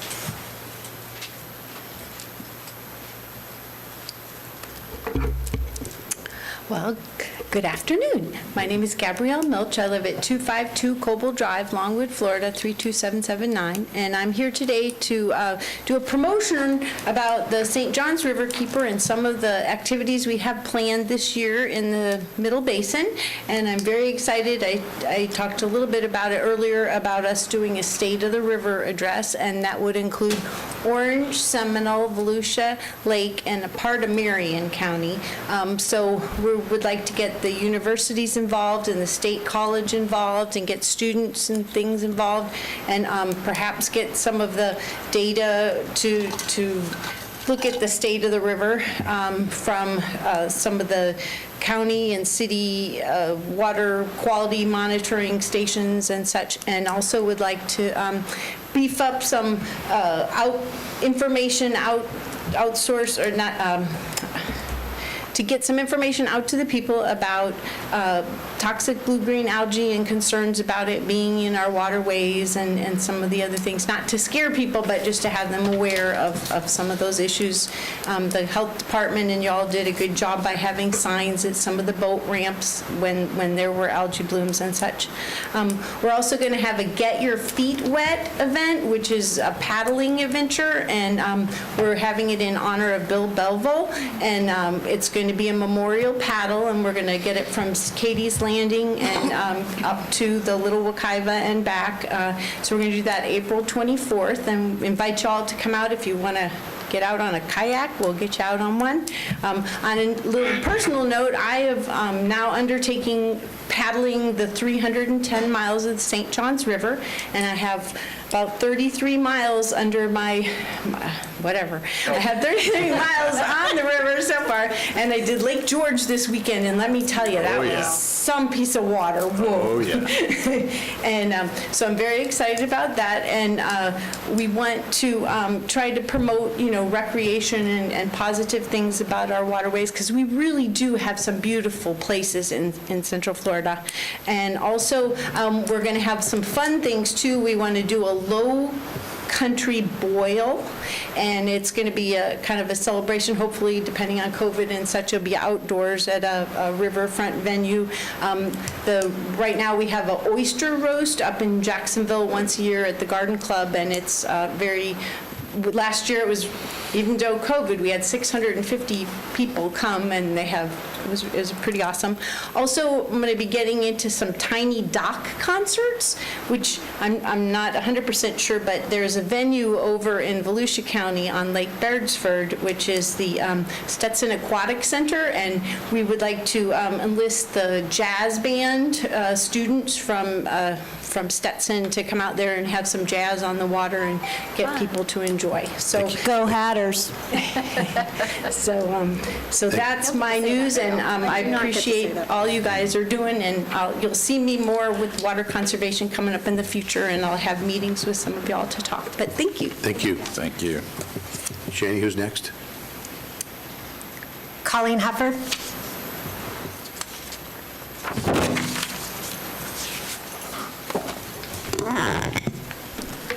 My name's Colleen Hufford. John Miller, former commissioner of the city of Castleberry, is introducing to you a letter that will be passed out to you, but I will be reading it for the record. I want to state that, first of all, I live at 527 Queensmere Circle in Castleberry, Florida. Been a resident for 43 years there.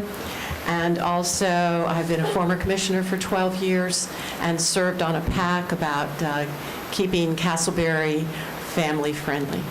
So this letter is from John Sawinski, president of NoCasinosInFlorida.org, and this was written directly to you. Dear honorable commissioners, it is our understanding that an upcoming meeting you will be asked to advance a plan that would create a gambling hub in Seminole County. On behalf of No Casinos, Inc., please accept this letter as a statement of opposition to such approval. The expansion of gambling has been overwhelmingly turned down by Seminole County voters every time it has been on the statewide ballot. County voters have gone the extra mile in requiring a local referendum for any approval of casino gambling. Seminole County has been well served by leaders and citizens who have resisted efforts to expand gambling. Your economy, tax base, school system, environment, low crime rate, and recreational opportunities prove that it is possible with an intense focus on protecting and enhancing Seminole County unique quality of life. Gambling is antithetical to this goal. That's not just an opinion, it is a fact. While gambling operators are famous for promising big revenues, they fail to acknowledge that gambling creates a multitude of social and economic costs that must be borne by the host communities. Gambling is an economical parasite that, because a dollar spent on gambling is a dollar not spent at a local restaurant, bar, movie theater, or retail store. Gambling breeds addiction and crime. In fact, nearly 40% of addicted gamblers admit to committing crimes to support their habit. Finally, while specifics are still unknown, it is likely that this proposal will include forms of gambling authorized for pari-mutuel operators to implement legislation for the Seminole Compact. The Seminole Compact was recently vacated by a federal judge, and the legislative authorization of certain games of pari-mutuels is likely to face constitutional challenge. Since these games fall under the definition of casino gambling in Amendment 3, which was approved by voters in 2018 and reverses approval of these games to Florida voters via a statewide citizen initiative. For these reasons, we ask that you reject this effort to expand gambling in Seminole County.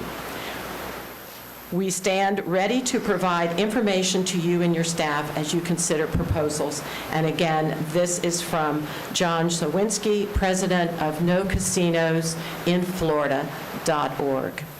And I do support this letter, wanted to take my time to come to you. Our community has done a lot to change, and we don't want to have to go backwards in having family values for our community. Thank you so much for your time and all that you do. Mark Jones.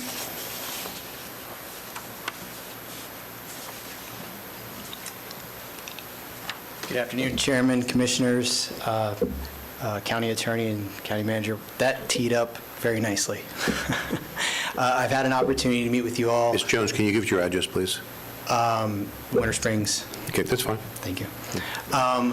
I represent RD Management, the owner of the old Highlight property. I've had the opportunity to meet with each of you regarding a concept for a development project on the site.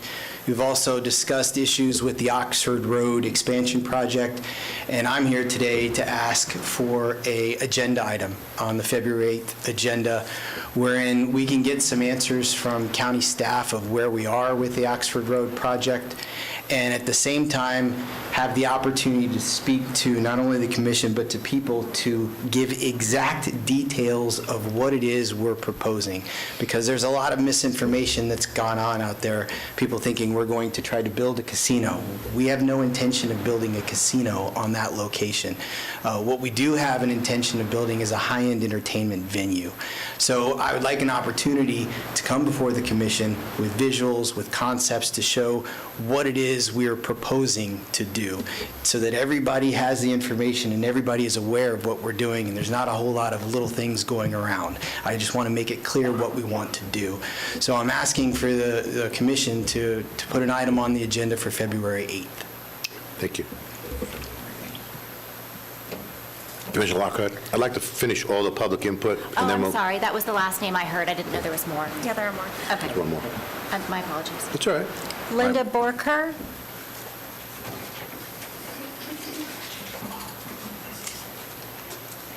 I'm going to hand these in. If we have any more Where do I yellow stand? forms, please bring them up. Here, you can have this. Okay. In case I don't have my 3 minutes, I put the others on other subjects. And I'd like to say I'm really looking forward to, thanks for the reminder of... Excuse me, ma'am. Can you give us your name? Linda Barker, 3405 South Melonville Avenue, Sanford, Florida, 32773. Perfect. And the Highland Games, my mom, they dedicated the games to her in 1991, so I have great memories. Clam Davidson.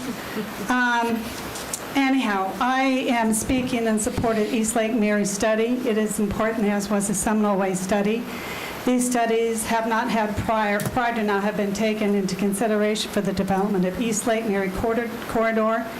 We need commercial along there, and we were really hoping and praying for high-end homes because y'all get them on the east or the west side of I-4. We got nothing.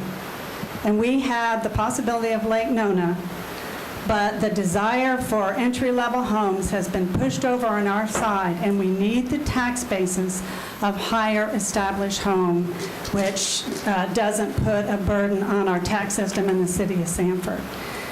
When all of our executives have to go over to Heathrow, that's just wrong. And we've had, Lake Nona was fields years ago, and now it is a big moneymaker. And so because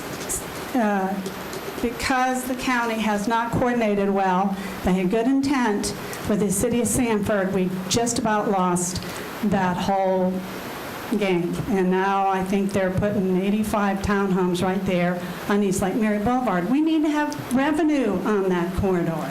Residential can go behind. And one of the reasons why we're facing the debacle of 417 Exchange is because we kept saying, you better watch out for the traffic that you're putting on our roadway. And so here we are.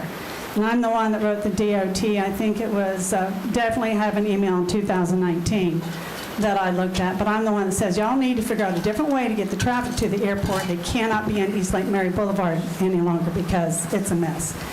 I'd also like to say Sunrail, it would be nice if we can have weekend service, so we can go to Amway, not drive down there, go down in Enum Winter Park, they can come up to Sanford, they can go to DeBerry. And why that has been ignored, I don't know. I'd also like to say that, and maybe you'll give me extra time because I think this is valuable information. I was the crew member on those flights in and out of China in the middle of it all. I was given a card when I got off the plane that said quarantine for 2 weeks, which of course everybody ignored. They just sent me right out again. But this was an extremely unprepared county and an unprepared city. I was on TV explaining, so I go, quit telling me to go to the doctor. I didn't get it. I'm very, very blessed. We need to have a place where people can be sent to. Don't focus on COVID, focus on the next big one. And when I've been flying to China since 2002, I've been greeted by hazmat suits. They take your temperature when you walk through. They've had it figured out for a long time, and I couldn't figure out why we're acting like a third world country. But if you'll just give me a second, we needed telemedicine. We didn't have it. And I talked to the guy, head of the county. I go, where's the telemedicine? Where's my drive up where I can just do this? I was saying this in January 2020. Don't tell me to go to the doctor. So we need to send people to the Civic Center because it could be a massive Ebola or smallpox or whatever. And focus, take that money and put it in PPEs. The government in general had, in fact, I think it was under George Bush where they said we need to have our preparedness in place. And we did. And you can look at my other comments. And I like to contribute. Appreciate it. But anyhow, so I hope you're as lucky as I have been. Haven't gotten it yet, knock on wood. God bless you. Katrina Shaddix, followed by David Bear.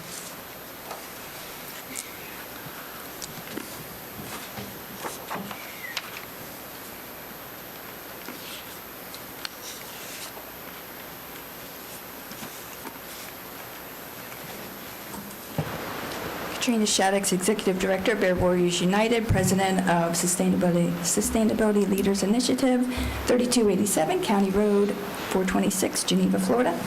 And I'm just going to, it's not a rehearsed public comment. I just sort of want to go over the issues and solutions for what we can work on together for 2022.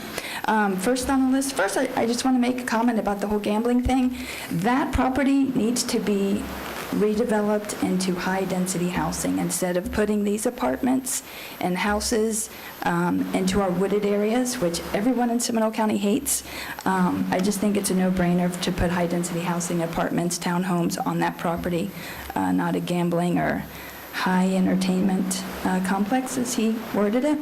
But anyway, one thing that we do need to do in Seminole County this year is eliminate the backyard breeders, and we do have a prolific one in Sanford. He has over 30 dogs in his backyards. He's forcibly breeding them, and that needs to end. We do have a formula working with Humane Society of the United States to get rid of backyard breeders. So if you would like to work with me, Commissioner Herr, on that this year to get that eliminated, that would be great. Second, is there still the possibility that trees will be cut down in the Black Bear Wilderness area to expand the parking lot? If that, I know you can't answer questions during this, but if that is still a possibility, I would like to work with the county to make sure that doesn't happen, and to possibly start charging admission to non-county residents for the maintenance costs for our parks that Seminole County's paid for to buy that property and preserve.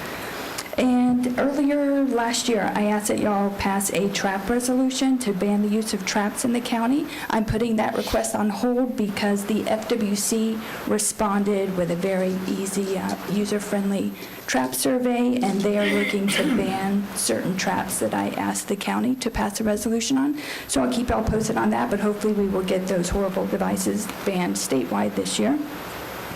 And wanted to check and see if Seminole County did follow through and hire a natural resources director. I know Mary Moskowitz mentioned last year that y'all had a position open, and don't know if that's been filled yet. Mary also stated that last year she would check into modifying the LDC to allow a third-party team to perform a wildlife assessment of the properties that are slated to be destroyed for development, and was wondering if there has been any movement on that. And that would basically be a team of biologists going in to document all of the wildlife living on the property slated for development and to relocate them into a safer area. Also, just wanted to let y'all know there is something very concerning that I found, and I'm going to need the 6 minutes for my executive director position there. First of all, I asked for a moratorium on spraying chemicals into our Seminole County lakes, ponds, and rivers. When I did a public records request to get the cost of those chemicals, the public records request was I was going to be charged $2,000 to get what chemicals Seminole County is spraying. That indicated to me that the county's doing a lot of spraying. So that was kind of a red flag. And just want to let y'all know, recently a moratorium was placed on chemical spraying of hyacinths and hydrilla in the Blue Springs region to help the manatees survive this year. Technically, it is a violation of the Endangered Species Act to be poisoning manatee food. We do have manatees in our lakes, Lake Monroe and Lake Jessup. So to continue the spraying of those food plants and those body waters are a violation. I'd ask you to reconsider placing a moratorium like the state did for any spraying of manatee food throughout the county. And the most concerning thing, good. While I was researching, I think I told y'all before that I have a lawsuit against the Florida Department of Environmental Protection for the collapse of the Indian River Lagoon, which led to the starvation of the manatees. And that is based on the amount of rezoning changes that were granted by the cities and Brevard County that led to the stress of the water treatment facilities and the leaching of all of those septic tanks. That's what caused the blue algae blooms, which killed the seagrass, which starved the manatees. But in my research for that, I found that in the 2020 legislature, the Geneva Freshwater Lens Task Force Act was repealed. And that was a pretty significant protection for our freshwater drinking source out in Geneva. And I was just wondering if Seminole County knew about the repeal of that act. And if not, I think our lobbyists in Tallahassee might want to be called out on not advising the county on a very important Water Protection Act being repealed. And I do think that a task force needs to be reinstituted, and it needs to be with the local people. Mr. Creedon would be perfect on that task force. But again, why was this done on the down low? Why wasn't Seminole County advised of this repeal of the act? And why weren't the people actually living in Geneva, like me, drinking off of the Geneva Lens, notified about this? We need protections now more than ever. We don't need them repealed. So if y'all could help find out, who was responsible for that at the state level, I would appreciate it. And to also initiate another Geneva Lens task force would be great for us. Thank you. Thank you. David Baer. Good afternoon, Commissioners. David Baer, 921 Tuscaloosa Trail. I just had a comment on the gambling referendum issue. I read about it in the Sentinel a couple weeks ago, and obviously the substantive issue is not at hand here for you guys. And so my comment is about sort of the procedural status of it. I was sort of taken aback when I was reading what the proposed procedural process was, which is that you guys, as the commissioners, were going to be asked to put it on the ballot for a referendum, which of course you guys have the power to do. But when I read that, I recalled something, which was back in October when Commissioner Constantine brought in front of the rest of you, I believe it was at the very beginning of the meeting, it was about 5, what I thought were all very good ideas as commissioner-placed ballot referendum items. And the consensus with everybody was that you guys weren't going to consider those because, it seemed your position was that procedure was only appropriate when something was like pressing or urgent or, it had to be addressed right then. That was the mechanism to deal with something quickly as opposed to going through the standard, citizens referendum process. And this request here, obviously somebody has the right to request it, but if that's what your guys' standard is and why you rejected Commissioner Constantine's proposals, then that applied to this, which is brought in front of you, I think would also dictate the same outcome. Nothing about this is urgent or has to be addressed in a manner that's quicker than could be done through the normal citizens referendum. So that's what stood out to me when I read that, juxtaposed with what happened before with Commissioner Constantine. So I wanted to bring that comparison to you guys so you could keep that in mind when you consider this proposal that's brought in front of you. Thank you. George Sellery, followed by Michelle Dewey. George Sellery, 5231 Shoreline Circle in Sanford. I came here early this morning for Cecilia Monte's retirement, and I looked at that agenda package as we were going through, and every single agenda item had staff members' names next to it, contacts. And it reminded me of my time here with the Sheriff's Office and working a lot with the county. You have got a fantastic county staff. They make you guys look great. And I think 2022, you really need to try and find ways, whether it's salary studies or whether it's some other recognition. I know, unless something's changed, that we are one of the lowest per capita for county employees as far as staffing to residents go.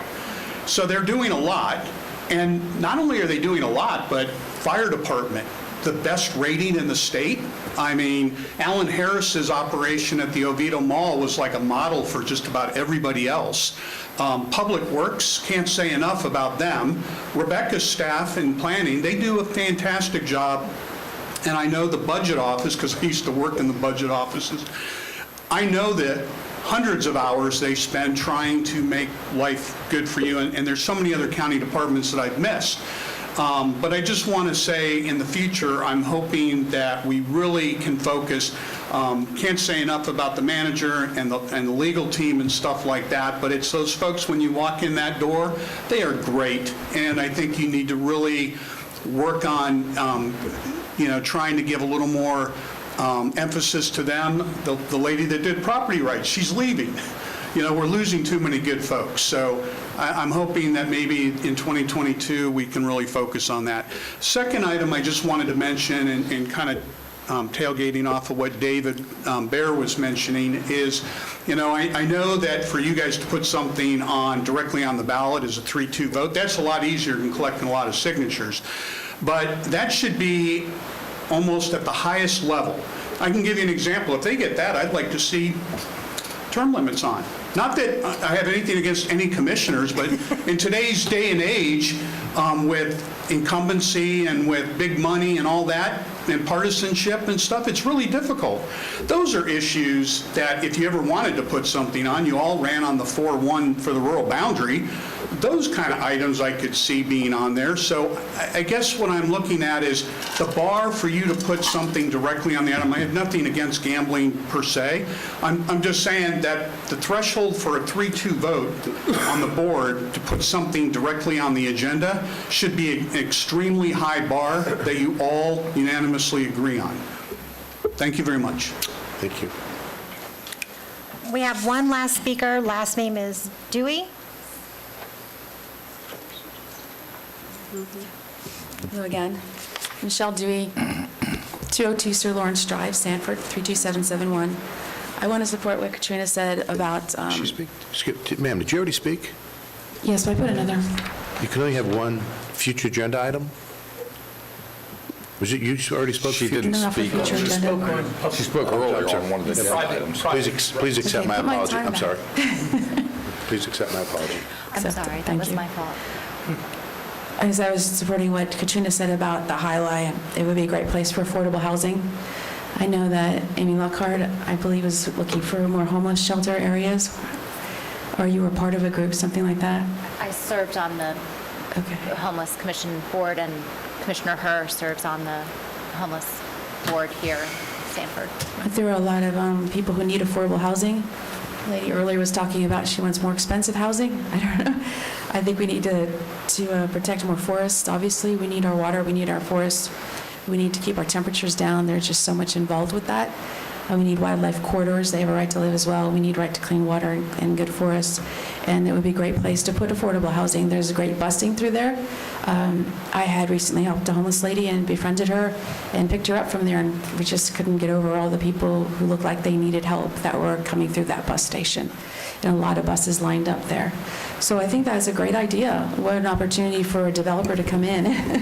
But I support a lot of developers. A great opportunity to do something like that, and it would definitely support efforts for maybe not homelessness, but maybe help some homeless people.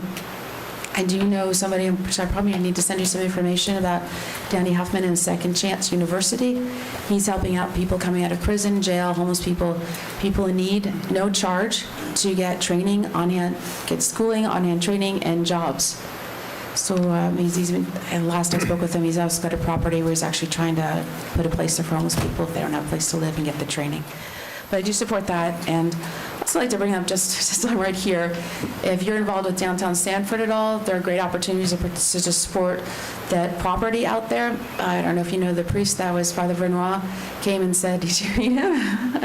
Where he said a lot of Europeans want to come there because of the forest, because of the downtown and the small stores, things like that. There's a lot of opportunity there to protect even the open properties for events. So I hope that you also consider that as well. But anyway, that is all. Thank you. Thank you. Again, I apologize for that. Any other? No, sir. Anyone else in the audience would like to address the board? Any future agenda item? Seeing none, we'll close public input. I'd like to turn it over to the county attorney to talk about the issue that putting something on the agenda that Mr. Jones brought forward. Thank you, Mr. Chairman. As some of you, or the public, for the benefit of the public, there are 3 ways to amend the Seminole County Charter under Section 4, and I'll list them in the order that they're listed in the charter. The first is citizen petition. In order to have a petition, it has to be on a form approved by the supervisor of elections using Section 47.12 of the Code of Ordinances. The number of signatures required is 7.5% of the electors that were qualified to vote in the last general election. And the signatures have to be from at least 3 to 5 commission districts.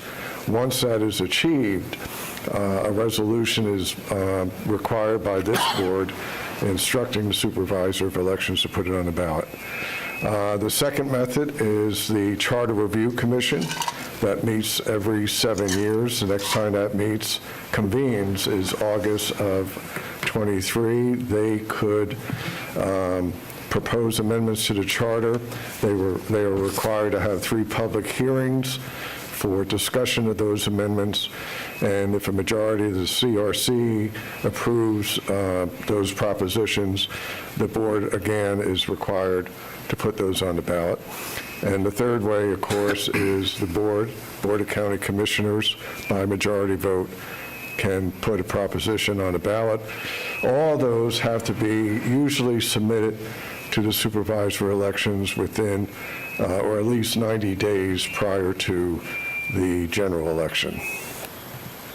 Thank you, Mr. Applegate. Is there music playing or something? You know what, I apologize. I'm getting feedback on my hearing aids. Oh, okay. I'm trying to judge the distance. Oh, I got you. So I apologize. I'll turn it over to the board in a second. I do believe that this is a countywide issue, that it's very imperative that we vet this thing out. But in all honesty, I don't want to mislead the public. When it comes to putting something on the ballot, it should be pertinent that the bar should be high, as one of the residents just told us. I have no problem talking about Oxford Road. I have no problem talking about affordable housing. But to talk about putting the ballot initiative about removing the gambling from the charter, I would not be in favor of. I think that should be up to the citizens. I think it's very easily spelled out, as Mr. Applegate did, and I don't want to mislead anyone by talking about Oxford Road and about gambling or about removing that if I don't, in all honesty, think that that's a good idea. So that's my opinion. Commissioner Lockhart. Yeah, so this project is in my district, and one of the reasons I raised my hand right after he spoke was because I wanted clarification of what the request was. Because what I heard him say was that he would like an opportunity to come and present what the project is that they are thinking of doing. I never heard him say anything about putting anything on a ballot. I never heard him ask to do anything regarding gambling. So I think we have all had individual conversations with the developer and their representative and others in the community, and I think while you may be looking at the foregone conclusion of what the ultimate request may be, that was not the request that was made.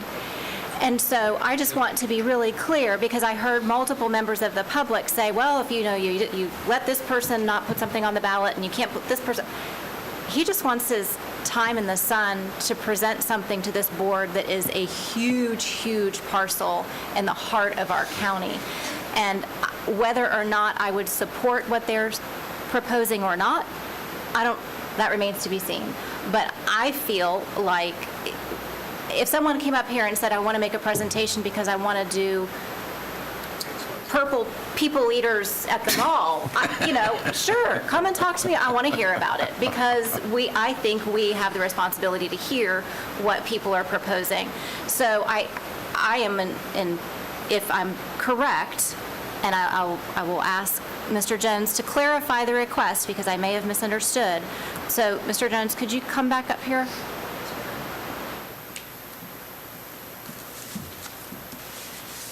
Thank you, Commissioner, very much for the ability to clarify. I did not make an ask to do anything to the charter. I'm not asking to remove anything from anything. Okay. I'm asking to come before this board and present facts, what it is we propose. That's it.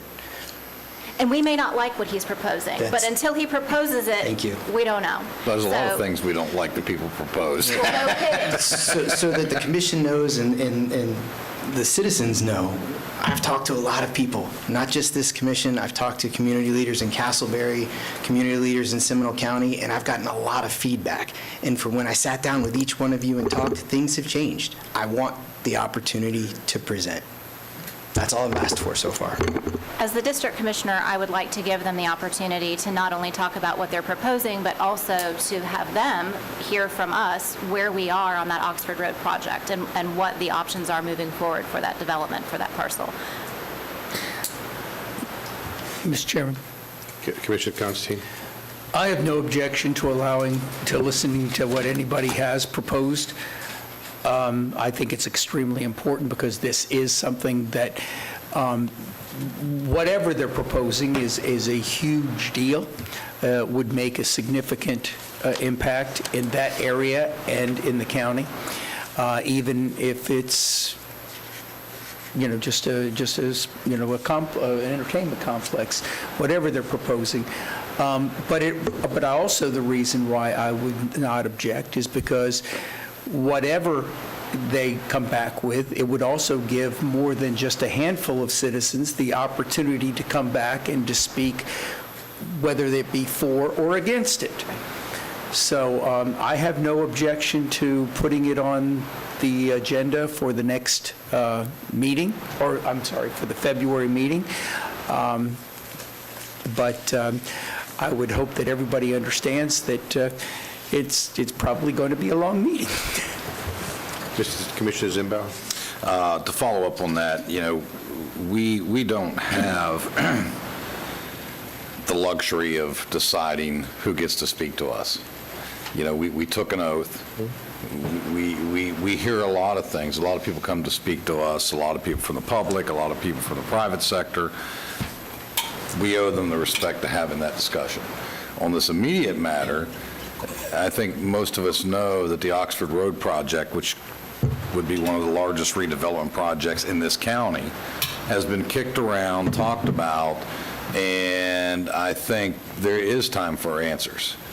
When I was the chairman, I brought all the parties to the table and said, I'm tired of fingers going like this. It's the county's fault. It's the developer's fault. And we all left out of that meeting that we would get to a place where everybody understood. Well, guess what? That's never happened. So I think it is time that we have an understanding where they're at, where the county's at, and where we stand on this project. I mean, you got two projects in this county which are great redevelopment projects, which is the Oxford Road and the Flea World project. Both happen to be on 1792. Both happen to be on each end of Castleberry. Castleberry is one of our fastest growing economic drivers in this county in the last 4 to 5 years. So I, for one, would like to understand where we're at and where we stand and where they're headed. Commissioner. Question to the county manager, is the timing of February 8th within our normal time frame, so we are not rushing this presentation? I would hate to be accused of that later. No, we've actually had conversation with Mr. Jones and believe that the February 8th date will be fine. I've also had staff working since December when we first started having this conversation to be prepared to bring an update on, from our perspective, Public Works and Environmental Services on the Oxford Road project, so that we'll be able to add more information to that conversation. Commissioner Zimbo? I think the county attorney needs to be involved with that, too, because there were the expansion of Fernwood Boulevard, improvements and taking of properties and so forth at eminent domain. I think we need to understand all of that and where that stands. We have filed all the petitions for the eminent domain actions, and there's settlement discussions ongoing. Mr. Jones, I have a question for you, if I may. In your presentation, would also include in the entertainment center a poker room or a poker element? The current concept does have solely a poker room. Okay. That's it. I understand. The only reason I'm asking is because I'd like to have staff, as well as yourself, be prepared to tell us all the pros and cons. Certainly. I don't understand them all yet. I'm getting a lot of information, but I want to make sure that from the pros and cons aspect that the county actually gets that information as well. Certainly. Yeah, there's concepts, there's visuals. We have quite a bit of information to provide. Any other discussion? Would the board make a motion to put this on the agenda? As the district commissioner, I'll put the item on the agenda for us to have a presentation regarding the Oxford Road complex. Second. Okay, there's a motion and a second. Is there any discussion to the motion? All in favor of the motion, signify by saying aye. Aye. Opposed, like sign? Aye. Motion passes 4-1. Okay. Before we move on, I would like to get an update on the parking lot at the Black Bear Wilderness. I know I brought this up a couple times. Mr. Abel? The construction of the parking lot is moving forward and will be completed at the end of this month. Okay. And will there be trees removed? There have been trees identified for removal. We've worked with planning on removal and replacement as is the policy. Okay. I will tell you that I actually walk that trail in particular between Christmas and New Year's every year, and I did it this year as well. And I was amazed at how many people I met from outside the county. And one of the things, or the idea that I got from one of the residents that was from Orange County was saying that we should have a QR code so people can donate. I thought that was interesting. But out of all the people that I met, and there was about 3 or 4 different groups of people, all of them were from outside this county. So it is a draw regionally. So there may be something maybe we want to look at. We will certainly do that. Mr. Applegate? I just need to say something, and I know Commissioner Lockhart didn't mean the way it sounded, but when we were talking about vacation time, Yeah. I can tell you that I have burned through my vacation time. But more importantly, when I'm on vacation, I'm working 24/7. I answered the phone 5 minutes before my mother's funeral in the cemetery because the staff needed something. I answered the phone as we were doing a rehearsal for my daughter's wedding. I think it's important you understand as you look at the county manager and the county attorney contract, you have to have an understanding that we are 24/7.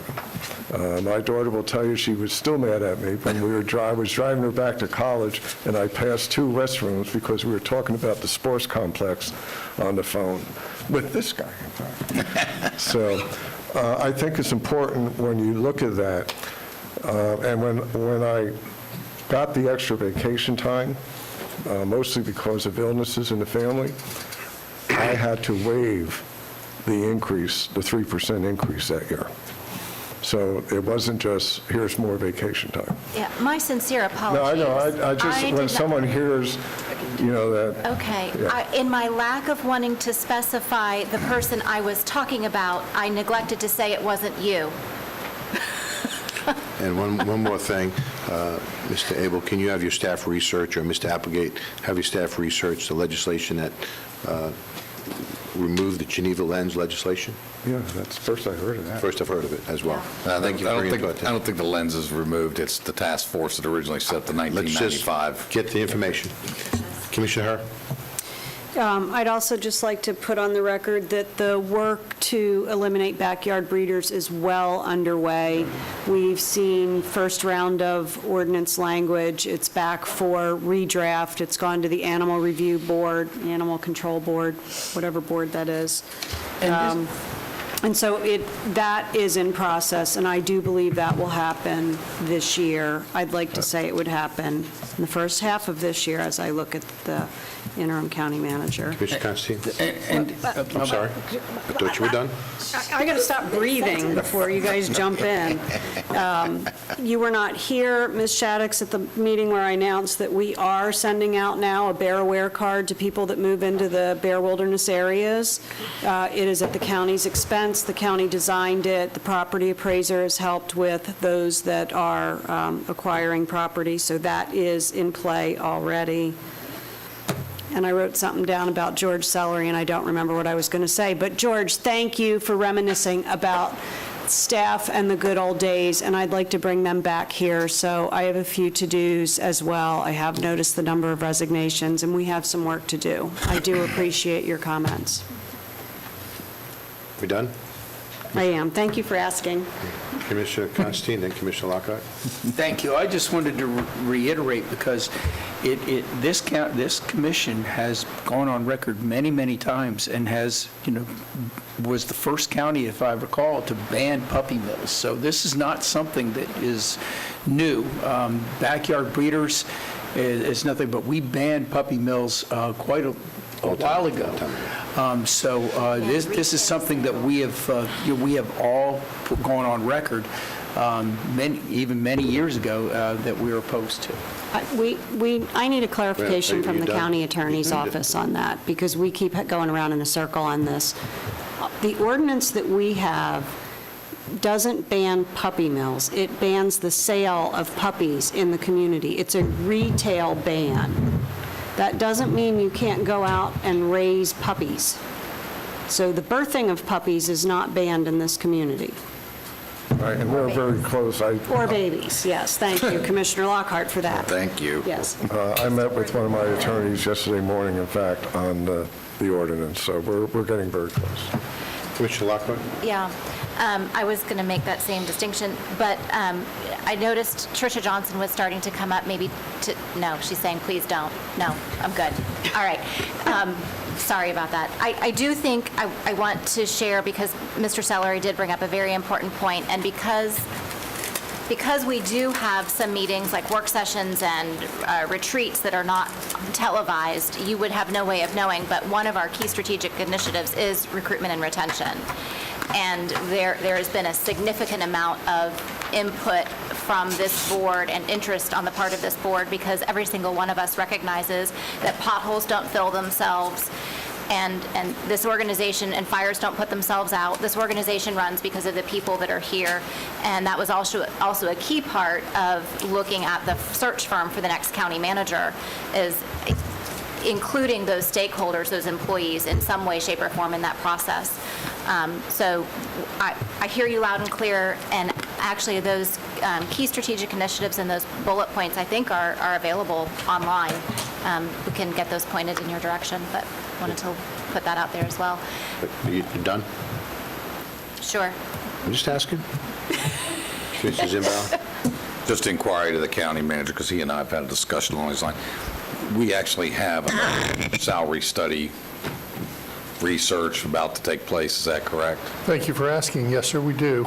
And we're actually going to look at, the last time we looked at salary and benefit. This time we want to look at the market, both private and public sector, on salaries only, because I'm pretty confident that our benefits package is, well, I'm not pretty confident, I'm 100% confident. It showed that our benefits package was up there in the market. So I think when we blended the benefits package with the salary, it offset some of our salaries at the end of the day. So we want to focus on salary, hourly rates, both private and public sector, locally, and comparables in our organization. So we're taking a little bit different look at it, and hopefully that will help us make some adjustments.